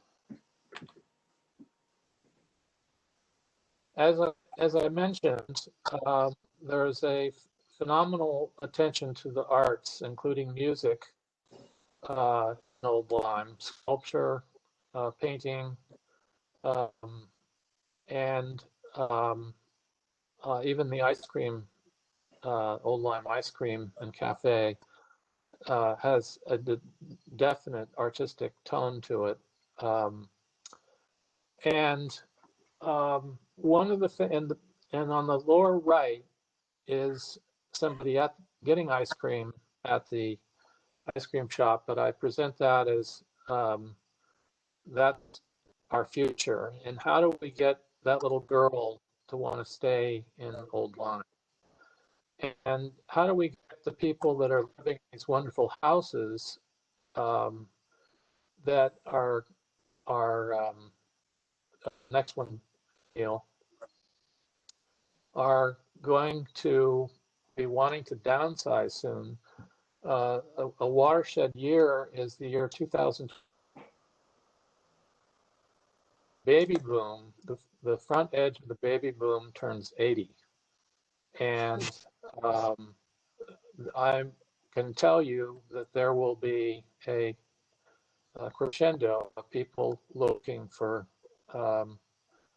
they don't call it senior living. Baby boomers, senior living is for people that are over 100. They want to live near where there are good community things, and that's why I emphasize the arts, the high hopes, therapeutic writing, and other things that would be of interest to downsizing people in their 80s. And also, next slide, what is going to make young people want to move to Old Lyme? Did some research on this and found that a lot of people in Old Lyme are connected with electric boat, and that technology is creeping, and production companies are creeping up in existence in Old Lyme. And so I think that this is a perfect opportunity to expand. I've got some pictures there in the middle of what micro manufacturing looks like. I've got some buildings, some of which you are familiar with, and that's what manufacturing buildings look like in the new age. In other words, they don't look like big old factories. They look like barns and homes and shops. And I have a book you see there in a production innovation economy, which is a study done by MIT that bemoans the fact that innovation is limited to 5 centers in the country, and production is spread everywhere. And they're advocating the getting innovation and production more closely related so that they can they can feed off of each other. In other words, the production people can tell the innovation people, your project isn't going to work because we can't build that. And they are going to also see what's coming along in the innovation field. And in the production field, it's younger people, high school graduates, and so forth, that can be making $90,000 a year. And then, of course, in the innovation side, it's college and graduate school educated. But these are the types of jobs that people are going to be looking for, especially the Generation Z, which is just graduating from college now. These 65% of them do not want to work for other people. They want to be entrepreneurs. And so how can this village district appeal to both the downsizing population and the young, so that I think that Old Lyme stands at a unique opportunity to be appealing to all these groups and to maintain its character, which is very important. And the character can actually infect the design of the village district. Next. One thing that's unique about the Yale plan, of which ours would be similar, because they take a lot of the things that were created, invented by the traditional neighborhood development, which then turned into new urbanism. Concepts and techniques that have been, as I said, experimented with in over 4,000 projects over the last 35 years, including towns as well as new developments. But what's been discovered is that small development actually yields much higher profits at lower costs, lower rent. And I showed the 3D diagram at the right, which is a firm that does tax analysis. And what you're looking at is cash flow of a city in Louisiana, Lafayette. And what's important to know is that the green shapes are cash positive. In other words, where the city is making more money than it's paying, and the red is cash negative, where the city is paying more than it's receiving. And you'll be interested to know that the green spikes are all small developments.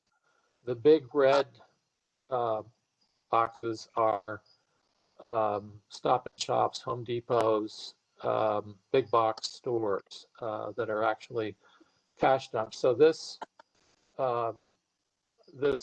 looking at smaller development actually could increase the tax base of Old Lyme tremendously, which of course means everybody's tax goes down. Next, please. Just quickly, our three consultants. On the left is Placemakers. This is a copy. We will be giving you a zoning code. It's a preliminary zoning code, but it does cover all the points.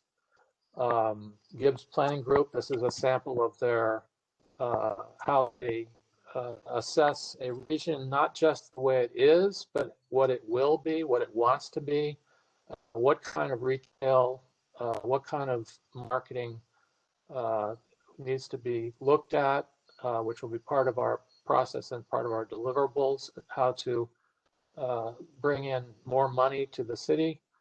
And Malone and McBroom have an outstanding record with engineering. This is just a sample of their work in New London, where their proposals were able to reduce the accident rates. I can't remember. Neil can probably tell me this, how many accidents they reduced by what they had done. So next we'll get to talking in a minute, just a minute. I've got just 2 more slides or 1 more slide. This is just a project of ours to show you. This is in Southport, Connecticut, where we did soup to nuts. The drawing of it is up in the upper left, but you can see how we made a place. This is actually a mixed use and multifamily complex of buildings, but they look like single family houses. It looks like an old part of Southport, and I only show it, with sidewalks and streets, very walkable, narrow streets. There's a town green. There's a hotel and restaurants and shops. It's a whole neighborhood, and this is sort of what we would look for you. So, if Neil has anything he wants to add, there's just 1 more slide you can put up. Things you want to say, Neil? Yes, certainly. Just a little background. My name is Neil Olinsky, and I'm working traffic engineering and transportation planning. Is what I particularly do, but with Milo and McBroom for the better part of the last 15 years. So, our role as part of Robert Orr's team, we'll be looking at traffic, transportation, Halls Road, as well as the civil engineering aspects of the village plan. And really a lot of this, when looking back at the original proposal scope, a lot of it does focus on Halls Road and how do we deal with that to make it a more walkable place, comfortable for walking, not only walking, perhaps biking around too. And being Route 1, we're going to have to work closely with DOT to get them basically to give a preliminary approval of changes that we're looking to make. Now, the Yale Urban Design Workshop, great idea for the bypass road. I could see a possible scenario where the route, we redesignate Route 1 to become the bypass road, leaving the current Halls Road perhaps as a town road. Could give us more leeway to make some of the type of improvements that we want to do here. And I think it'll be good if we go through some of the questions with the committee, you guys, keep it more of a discussion. So Robert, do you want to mention anything else before we get into more of the I have Q&A? one thing to mention, and the reason I have Neil here is that in Malone and McBroom, they are hiring the young students that are coming out of UConn and places like UConn, where the next generation of traffic engineering is getting created. That is putting pedestrians first and cars second. And so you're very, Neil is at the forefront of all this. He is an exceptional guy, very bright, and but has the credentials that are respected by Connecticut DOT. He's got a huge staff behind him of engineers that work in all these areas, and so I just want to put a big shout out to Neil. So, any questions that you all have, or do our best to answer them.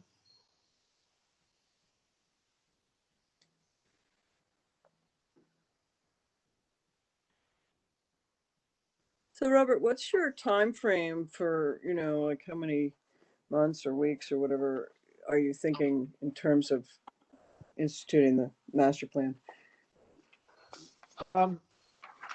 As we put in our proposal, we're using the fee that we know is the amount of money that's raised. And so we are giving you all of the pieces, but they're going to be preliminary in nature. In other words, they will cover everything, but they can be pushed ahead. We quoted in our thing some of the places where we might be able to do additional work. But, I think to do this preliminary work shouldn't take more than 3 months or so. It is we are client driven. We often spend do a week-long charrette, which we can't do anymore because COVID. But in that week, we actually have 3 public meetings. The first is we have a facilitator that gathers information from the public. We have created ways to do this that get people engaged, and we have activities that we do that get people, and then we have a second meeting partway through where we've taken those ideas and we do a proposal, and then on the final day of the week we do the final presentation. So we do the entire soup to nuts in 1 week. That doesn't mean it's all done, because we have to then get down and do the hard work of putting all that into documentation, getting a full. We often will do full zoning codes and regulating plans for the area, and have worked a lot with developers, which are very different from working with municipalities, and we're happy to talk about that, and to having worked in a number of municipalities and discovered things that don't work, that do work with developers who have different motivations. We think we can get things steered so that good things happen. We think that we can build. What we want to do is build off of the work that you've already done and not start over from scratch. We think this is about more than just a thoroughfare. That it's about a place, and it's about a place that people want to go to. People from Old Lyme and people from other places, from Connecticut, from Tennessee. Who knows? Old Lyme has got so much to offer between its water facilities, its trails and parkland, its arts and cultural background. We just think that there's so much energy and opportunity there to tap into, that we just want to plug into that. And on the traffic side of things, with what we're going to be doing is really coming up with a concept plan for Halls Road, which would come together in the first few months, and along the way we will be corresponding with DOT. But they're going to want to look at things like traffic volumes, the potential sort of build out of the village, what kind of new traffic that might generate.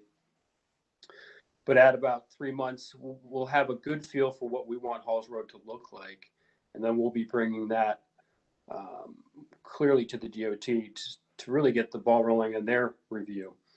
And the DOT they can be time consuming to work with, on different projects, or any project really. But I envision this is going to be, stretched out more than just 3 months. But the initial phase, 3 months, sounds about right. Okay. Right. Does anyone else have any other questions or thoughts? We're getting kind of late here because it's almost 9 o'clock. So thank you very much, Robert and Neil. It's very helpful seeing your presentation and understanding your positions. I think that with that, we can finish this up, and then we'll just have a regular committee meeting finishing the rest of the work we have to do. Yeah, So I want to apologize once again for technical difficulties about, when we're trying to get things done in half an hour. It can be annoying. It's a new world for all of us. Yeah. It happens more often than you think. For sure. Yeah. Well, thank you very much. We appreciate your help. Thank you for your time. Thank you. Thanks.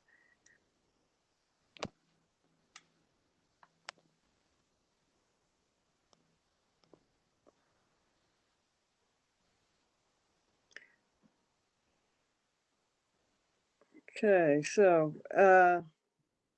here we are, guys. We made it to this end of the evening here. I did send out a page that describes some of Excuse our. me. Oh, never mind. Neil was on. He's gone. Never mind. Okay. I had sent out a sheet this afternoon from 3 different folks helping us with their recommendations. I'm hoping everyone got a chance to read those. Quite a lengthy piece of information from Jeff Jacobson and Ken Biega, who's a local Old Lyme resident, many of you may know, as well as recommendation from Bill Mulholland.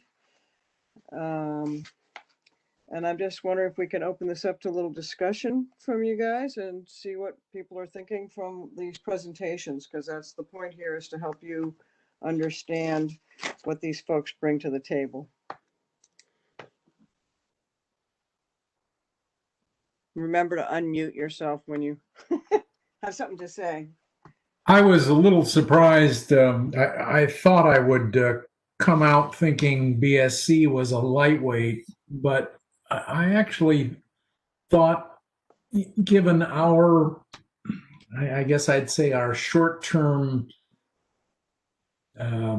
objective to show something to the town in terms of, I don't know, designing sidewalks, just to use the simplest part of it.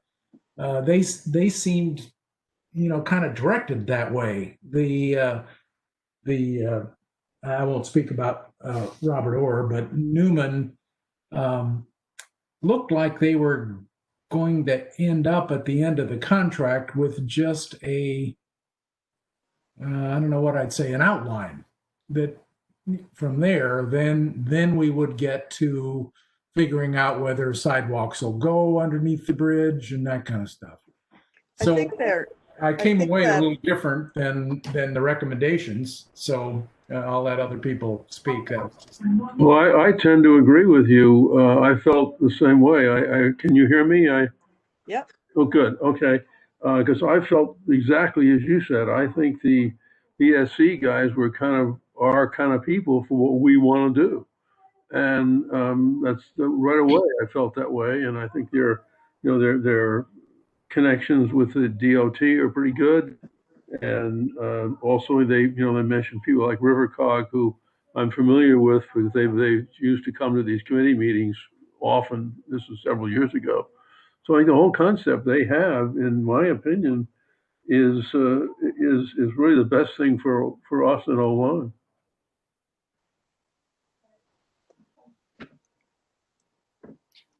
Hi, everyone. Yes, I agree with both of the other committee members.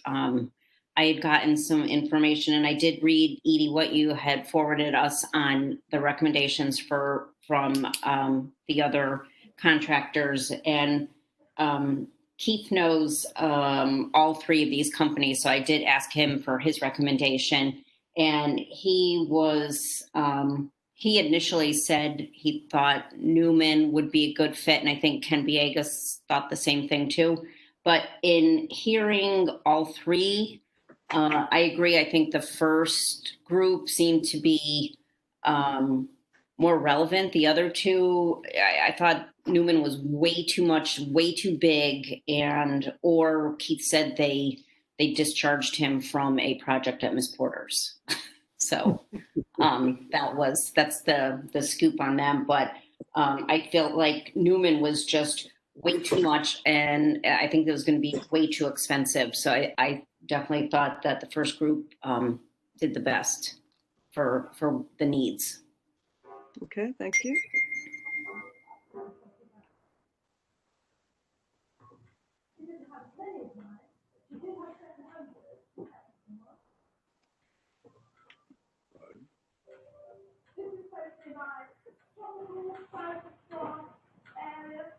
Cheryl or Howard, do you guys have any thoughts? We lost Howard.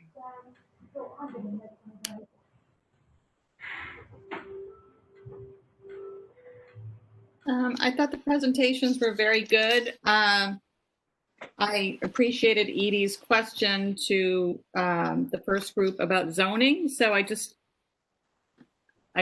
maybe you all can further clarify for me. So at the end of the project with all three of them, with BSC in particular, it sounded like we can switch out the optional work that they had talked about to have them instead help us with language for zoning, if that was the route we wanted to go.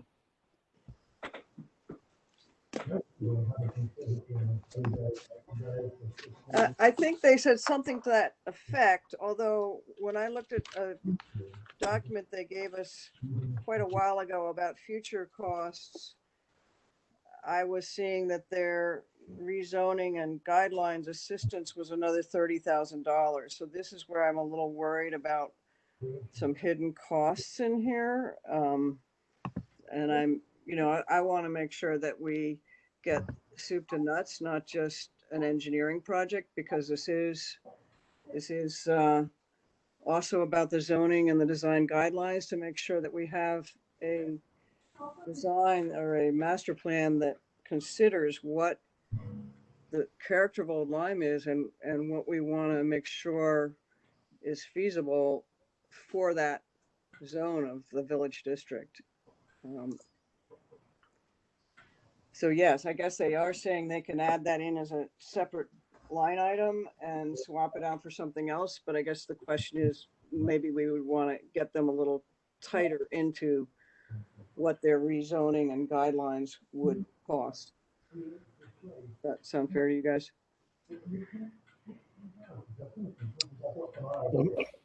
Edie, I have a question. I'm not sure how much I, as an ex officio board member, or if I'm even a participant, can comment on the process. But being involved for the past 8 years as the president of the Association of Old Lyme with this $7 million sewer project, I can tell you that it has morphed to much more than what was originally agreed to and discussed originally with on a consultant interview basis many years ago. I guess that being said, everyone looks great. Everyone looks great on paper, if you will, with regards to a resume. And I'm not sure what stage we are with a motion to vote on who's going to take the lead on this with regards to one of these three firms, if we're limited to these three. But it would probably be perhaps our best interest in the due diligence with regards to being fiscally responsible to do some sort of vetting. If that's not already taken place, perhaps it has. It has. So these three have been vetted up till this point. Is that correct? And forgive me if I... We have three proposals. We do not have, if we wanted to pick and choose from various menu items, I'll call it, of what these three different offerings are, we have not got a total final number going on here. I mean, I think we do closer with Newman, and BSC is the next in line, and I think Robert Orr might be a little further afield from what we understand he's got to offer. But I mean, I think what you were saying is that the BSC's had a lot of project creep in what they've been doing. Is that correct? Or is that in your experience working with them? Yes. Okay. But, and again, I actually see that potential though in looking at the or listening to the Newman deliverables. I think there's a lot of project creep from there to a place where we'd have sidewalks ready to be poured. And I don't know, maybe I misunderstood what his end deliverables were when we had paid the amount of money that's described in the proposal. It didn't seem to me like we were quite where we, so maybe they're not different by that much. Ray, Yeah. I think what you're misunderstanding is that a master plan from any of these three people will only be a vision of what we plan to do in the town. And then you would hire a designer to do the actual engineered drawings to be able to build something. None of these guys are giving us something to build. They're all. Oh, I understand that. I understand that. But I just question whether we would actually have, DOT sign off from Yes, you would. either of them at that stage. I mean, is that what we mean? Is that at the end of this contract, we're not even in a position to ask DOT?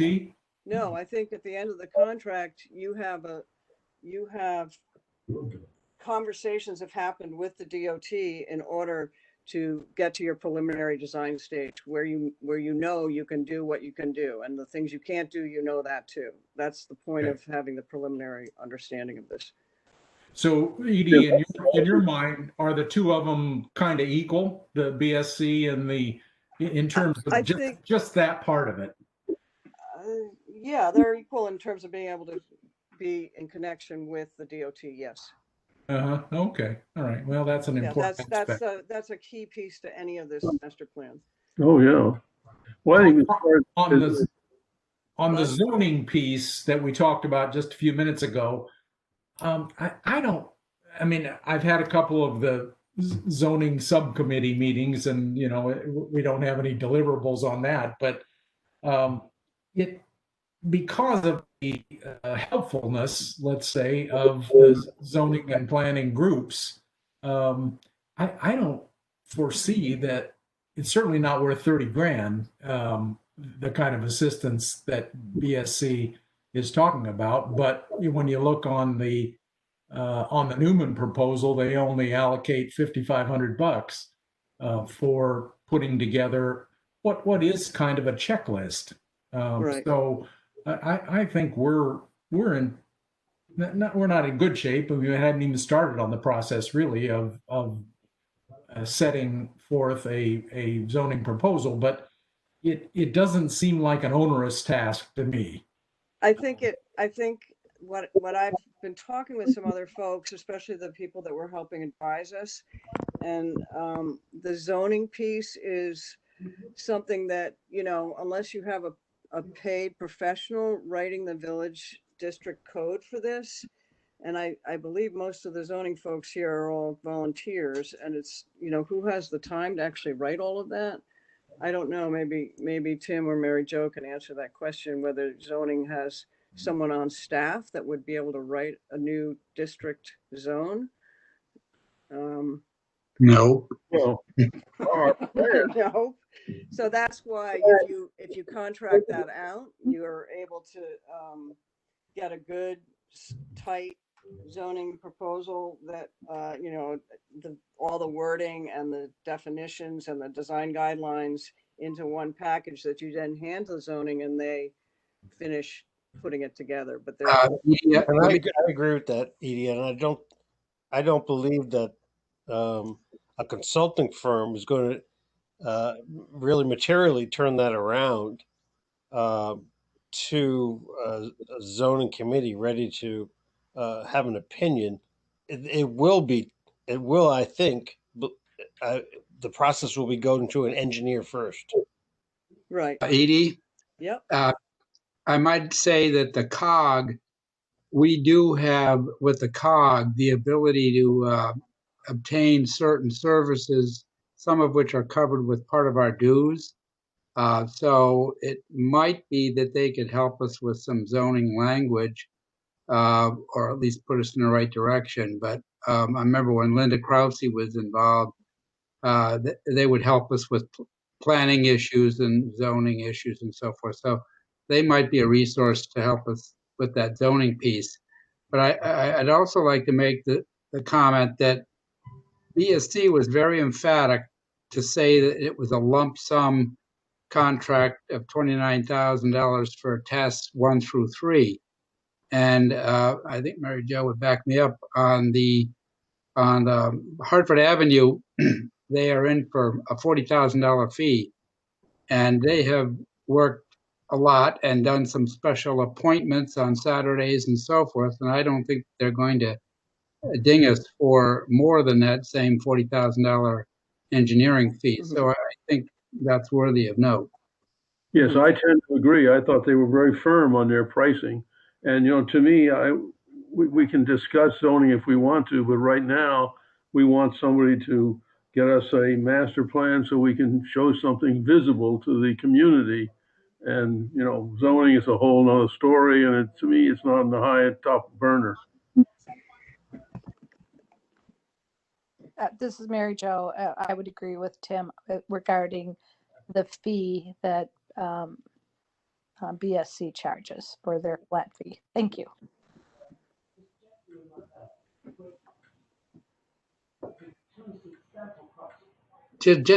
I just have to make mention here. I think this project faces the fact that the property along Halls Road is privately owned. Right. And whatever we do, the private owners will have to ultimately agree. We are dealing with a state road, and the DOT, as BSC pointed out and the others point out, DOT has control of that. And there's sewer and water issues. So I think before we get too deep in the weeds with the design stuff, we need to make sure, because if we go to the community and say we're spending $38,000 for version 2 of Yale School, I don't know how that's going to go down. Certainly people are encouraged by the sidewalk. That's a little less enticing now that the academy is not a college anymore. I think it's still a very laudable. It's the highest score on the points. But I think whoever we select, we better get them in a rubber room and say, we have private property, we have a state road, and we have water and sewer. And, if you say we need a sewer, that's not going to be very appealing to the community. So I think we got to get that stuff on the table and see how they would answer. I was tempted to ask each of these people those questions, but I elected not to. But I think next round we need to talk to people, if we're down to 1 or 2 of them, and really, how will you handle these questions? I think this is very important as we go back to the public, so they don't think that we're just having a new Yale school plan. No, I agree with you 100%, Tim. With regards to full disclosure, if sewers aren't even sewers not an option. Come on, Matt. You're doing a great job. Pardon? You're doing a great job with sewers. What are you talking about? Yeah, I wish I had the last 6 years of my life back. What about the next 2? Yeah, no, you're exactly right. The next 2. Well, would you guys like to maybe think about, we got this down to, it seems to me that BSC and Newman are the 2 to go down to. I think Robert Orr has got some really lofty, wonderful ideas about urban planning, but I'm not sure he's the person for us. Although he has a really great sensitivity to our types of architecture. But I would be happy to ask them, both BSC and Newman, to clarify some of these questions. I think my concern is all the people that I've talked to for what was I calling those guys? All the people that I was talking to for professional suggestions, Ken Biega, Jeff Jacobson, and Bill Mulholland, all came up with the suggestion that really you need more of a design firm than an engineering firm to do this work. Although it's, yes, we're in a hurry, we want to get going on the streetscape. That doesn't mean that a full design for a master plan is a waste of time. It's actually seeing us through the future. And I know we're in a hurry to do something right away, but without understanding what the zoning changes will be, what we can expect in the future in terms of whether we have mixed use here, that's, you know, we're just doing a short-term solution, and we can do that. But I think further out, you know, what do we get? We get a bunch of sidewalks without any future in terms of what happens for zoning. And I think that's kind of an integral part of this. And I'm not sure that we have, you know, an engineer's view versus an architect's view might be quite two different things. One's very structural and specific to engineering, and another is more based on the full encounter of the street from the design sense. I mean, I think that it might be worth us getting a little bit more clarification on these questions and real numbers, and make sure that whatever we even consider is a real number, because, you know, I went back and forth with BSC about asking them for more information about future costs, and they had some big numbers there that were a little terrifying, you know. So I want to make sure that we can stay with, they're adding a list of information and then adding another option for another 10,000, and then other things that aren't included are beyond additional service. They're out there as additional services. So I just want to make sure that we all feel comfortable. And I think if you guys want me to get them to meet again, we can do that. It's, time is ticking. Edie, I think that's a great comment and a very, you know, forthright consideration. In my opinion, it comes down to good, better, and best. And how do we want to leave this for the next generation? Sometimes it's a once in a lifetime opportunity when you can share synergy within a project, within another project, which keeps costs down and affordability across the board. And so perhaps you have a low level, mid level, and a 30,000 feet, you know, high level view of what this can actually entail with certain scenarios, of course. But at some point, when you highlight the diamond in the rough that could be, that's the opportunity we have in front of us to present to the townspeople. Is this is where we are? Here's what we could be. To leave it off to the next generation, but it's now, not now or never, but now is the opportune time that we are in discussions and have the green light to do so. So it could be perhaps going back to these folks and saying, here's our low level, here's a mid level, and here's our wish list, high level, on what we'd like to create. In terms of level, meaning to do a full plan, or are you meaning to do a short-term plan and a later term plan, or I'm not quite sure. Well, I think, Edie, it's, I guess what I'm saying is, if we have the opportunity now to look at the Halls Road Improvement Plan as being just sidewalks, or to or a much bigger picture, to pushing everything back and building up, which would mean creating sewers.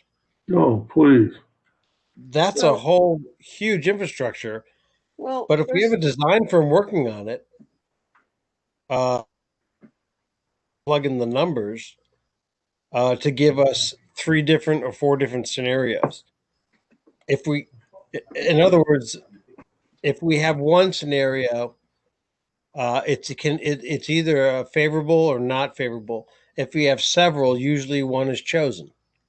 Mm-hmm. Well, maybe it's just because I've been on this committee since the beginning, but I think we got to do something instead of dreaming and hoping and talking about what might be 50 years from now. It's a nice thought, but I think the town, if they want some pathways, maybe a bridge across the Lieutenant River, stuff like that. I mean, yeah, it's not looking to the future much. It's more current, but as I said, I've been on the committee since it started, and I'll tell you, I'm getting fed up with it. Well, I don't think that having a full master plan precludes doing sidewalks and pathways, and that would be the very first thing that we would do. So I'm not sure, you know, the extra pieces of helping with zoning so that we can make sure we put those sidewalks somewhere where they belong. That kind of stuff is peanuts compared to the amount of money it's going to cost to design and engineer and install new sidewalks. So that's the very first thing on the list anyway, Bud. We're not trying to say don't do that. We're just saying let's have a full plan that includes the whole picture. And all of those guys are going to look at the infrastructure question because it's the first schedule on any piece of this. DOT, infrastructure, you know, those are the pieces we don't know about, we don't know the answers to. And that's why, you know, they will be part of that question for sidewalks anyway.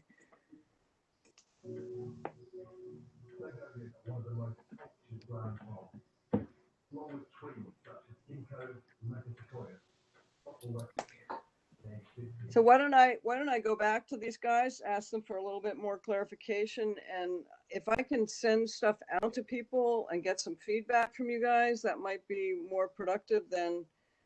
I don't think we can take a vote on this because I think you guys, we have enough questions to need to No, answer.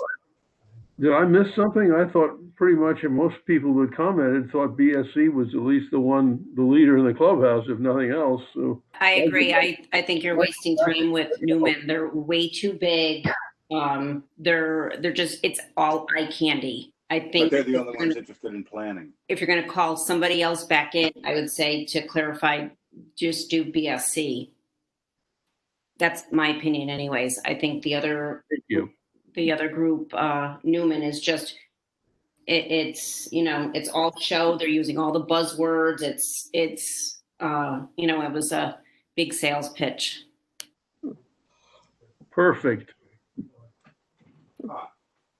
Well, I think there were three folks definitely in favor of BSC, and then I haven't heard from Howard yet. I don't know if you're still on. And Cheryl, I don't know where you stand. So I would be comfortable with BSC.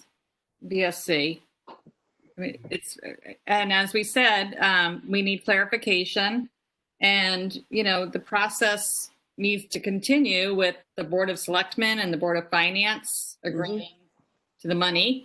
So, you know, I think we still have a ways to go to get this to move forward. I'm just looking to see if we even have Howard here still. I see an H, but I don't think he's in here anymore. So, do we have a quorum if he isn't here? I mean, the interesting thing is that Malone and McBroom, who were both on Newman and ROA, they basically are exactly what the BSC is. They do exactly what the BSC does, which is an engineering program. The reason that Newman and Robert Orr are more the design end of it is that they Hello? There he is. Hello? Howard? Oh, yes, I'm sorry. Somehow I was fooling around with both the computer and the phone, and I thought you could hear me, but obviously you couldn't. So I just called back in, and I guess, are you asking me where I stand? Was that the question? Okay. Well, listening to all three, I kind of agree. I think it was interesting about Orr is that he gave kind of the rationalization for doing this kind of a project and where the future is going to be. And I think confirmed basically that, what we have currently is obsolete and long-term not going to be very viable, is what everyone else, experts we've talked to, have agreed to.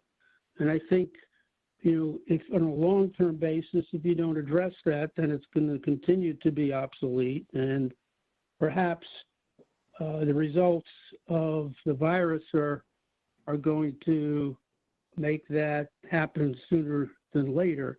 But I don't think he had the expertise of the other two firms. So it came down to those two.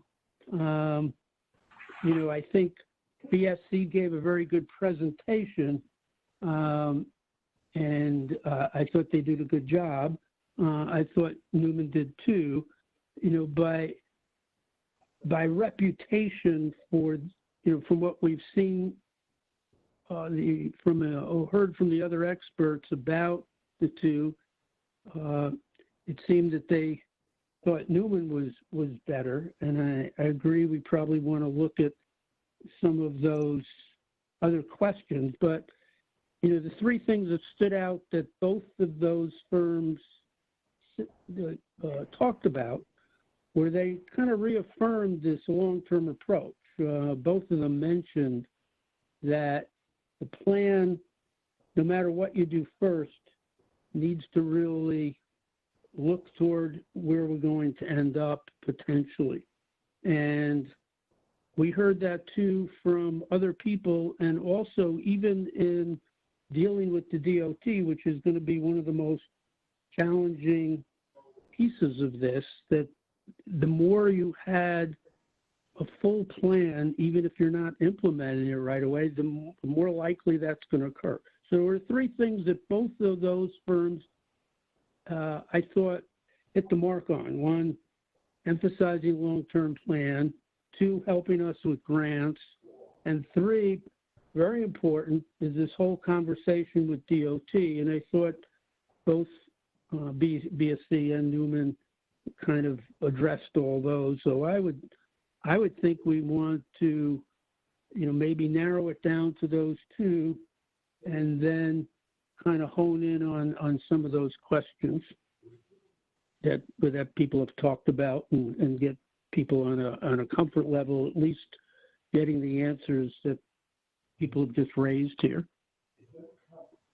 I'm concerned that the more, we go back to the firms and ask them questions, they can answer the questions in the right way to get the job.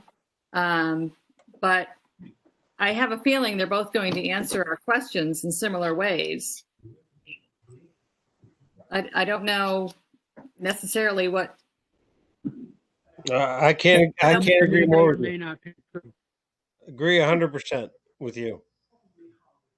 That's why it was so important in my earlier comments, in my opinion, is to vet through the vetting process through the recent projects and the project managers. I think we've done that, haven't we, Edie? I mean, We have. we've seemed to No, dig we've into a lot of we've them. talked with their recommendations, their references, sorry. But Are we currently working with BSC down at Soundview? yes, they are. Okay. Good place to start. Yep. I mean, I think the only thing you would get out of them if we go back to them is to get them to give us a firm price, either of them, regardless of who answers that. And if they give us a firm price, then you have one last choice to make from it. Didn't BSC give us a firm price? They gave us a firm price, but did not include any of the extra things of planning, which is zoning and design guidelines and the future type of use on that street. I know you just want sidewalks, but if we don't look at the full future of the the main commercial area of the town, we are no longer making a master plan. We're doing a sidewalk project. And that's, I know that's what you're in favor of. Okay? Fair enough. Fair enough. But right, then it comes down to the money factor. You know, that's the big thing. Everybody's trying to be responsible right now. Yes, so if we want to do it at the money factor and we ask the question of BSC of what their zoning costs would really be, if they still say it's 30,000, then we know that. And But we already know that we can possibly get that through COG, or that we don't really need that. No. And I don't think you can really No. get a definitive zoning verbiage for a full village district through COG, but I don't know. You know, I mean, I'm not a professional in the zoning world, but No, the lion's share of the costs, in my experience, are going to become from the engineers and not the consultants. The consultants will pass on our wishes to our engineers. The engineers will be, I think, the governing body to pull permits, work with DEP, DOT, and the necessary bonding that's going to be required. And those fees add up faster than attorney fees.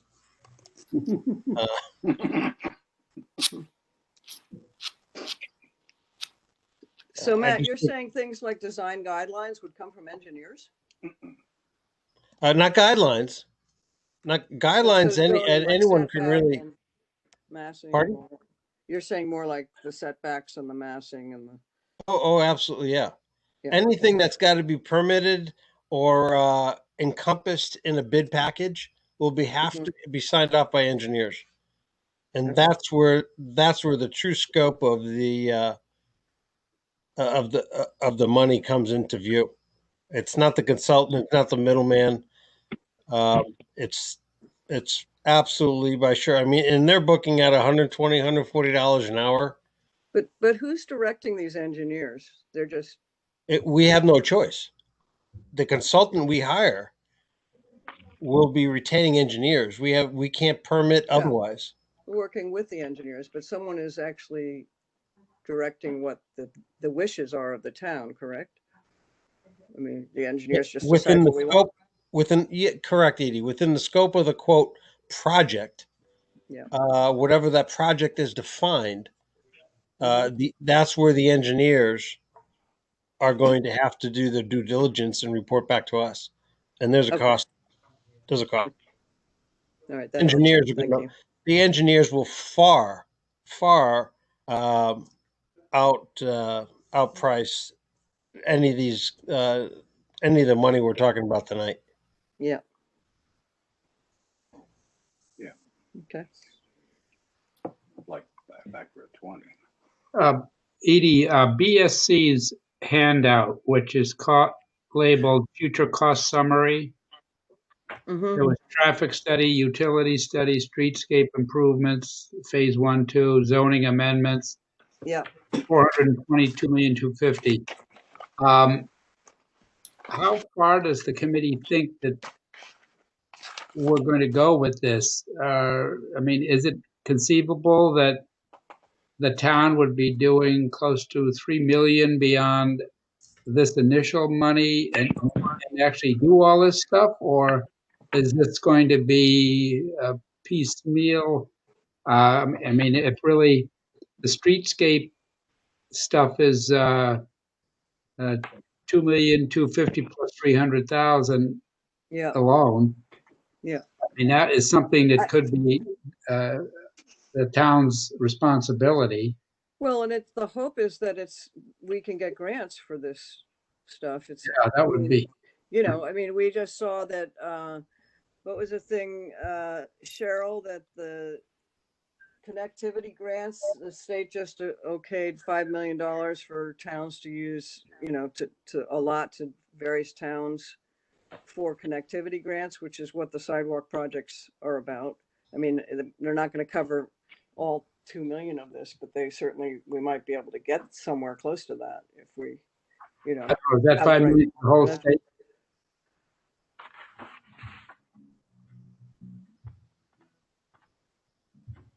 Is that 5 million for the whole state though, or is Yeah, that? the whole state.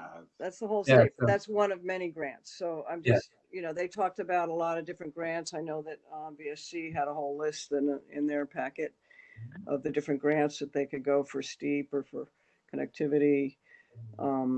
That's the hope is if there are grants out there to be had, why shouldn't Old Lyme? Getting back to the COG. The COG is also does a metropolitan.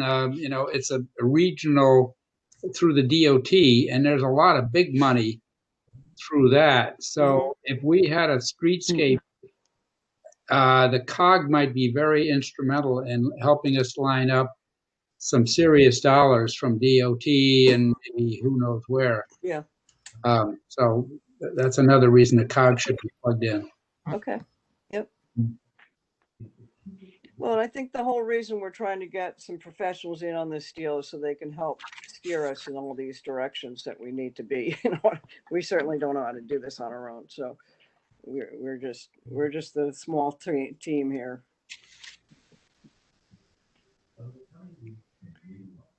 So I think Howard ducked out of a vote. Is he still on? No, I'm on. Oh, I'm yeah? here. Are you going to vote, or are you going to insist on 2? Yeah, no. Oh, I didn't know there was. What is Oh. there a motion on the table? No, Well, nothing the yet. question No, is, are we we were going just doing by- straw vote. I think we should at least.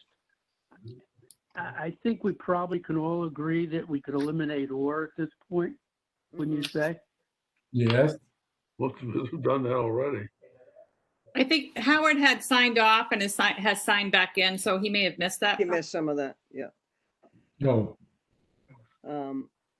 So right now, Howard, we have Ray, Bud, and Deb all feel as though BSC is the best plan. Cheryl, I think Cheryl also has agreed, right? Is that right, Cheryl? I'm fine with BSC. Okay. All right. So, I think. Yeah, I'm fine with either one. Okay. And I thought BSC's presentation was very good, and I do like that they keep everything in house. The only hesitation I have is when we talk to the various consultants, they seem to all lean toward Newman. Mm-hmm. Yeah, it's true. True. Yeah. Only because they're more experienced seeing this. I don't know. I mean, Depends on whether you want some. I mean, I'm not sure exactly understand completely why they feel that way, but I thought BSC's presentation was good. I like the way that they keep everything in house, and they've done projects in Old Lyme. So I think either one of those are acceptable. I think maybe we do just have to make sure we really nail down the cost so we're comparing apples to apples, and then we could, if people are all in favor of BSC, go with that one unless, there's a big difference or something. okay. Well, why don't we say we're basically leaning to BSC and need to make sure we understand what they can do about zoning, and also maybe we need to find out a little bit more about what we can get from the COG. Right. Yeah. Tim, Those are good I steps. would like to get some help figuring out who I'm supposed to talk to about that.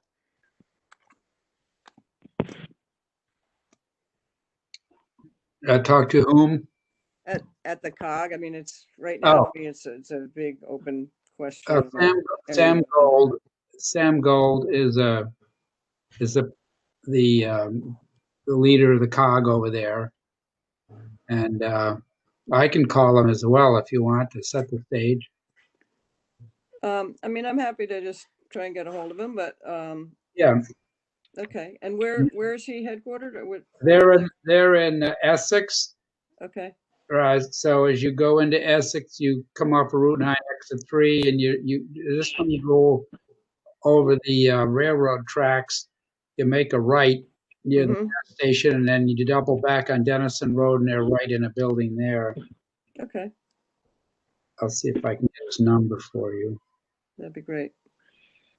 And it just seems that they may have some good advice. I mean, obviously, they've gone through, they have lots of experience in this area. So, you know, they may think of things that we haven't even thought about, you know, in our discussion with them.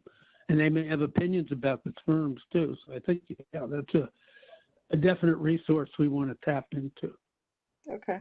Edie, it's his mobile is 518 Yep. 505 6088. 6088. And then the office is 581 8554. Okay. 145 Dennison Road. Okay. And 581-8554 is an 860? Yes. Yeah. Okay. All right. Great. That's very helpful. This Thank you. this is Mary Jo. I just wanted to take a second and just say how impressed I was, Edie, and the committee with the groups you brought in and their presentations, that you obviously have done a lot of work with them, that they answered a lot of your questions right during your brief presentations. I thought that they really focused on what you asked. So I think that says a lot about the homework you guys did. So I appreciated that. I think the one piece that you might want to give some discussion to, if not today, your next meeting is, I think one of you said, you know, there are kind of people. What I take from that is that this is a group you're going to basically be married to for a while. So how do you feel working with them, and how do you feel they respond to you, and how do you feel that they'll listen to the community is really kind of the key. The fees being sort of similar, those are the kind of soft costs that are really important. So thank you all. Okay. Thanks so much, Mary Jo. So shall we move to adjourn this meeting? I just also want to thank Okay, you. I'm still here. I'll do that. After midnight. Interject real quick and just thank Edie for all the work she's done on this. She's been working with these firms and reaching out to people for referrals, and it's been quite a 6 months probably of pulling this thing together. So thank you. She gets at least 95% of the credit. The rest of us 5. Although Cheryl's a good author. Maybe 98. Okay. Thanks a lot. Okay. So we will end. Very good. Okay. Bye. Thanks a lot. Thanks, Bye. everybody. Meeting adjourned. Okay. Thank you. Bye now.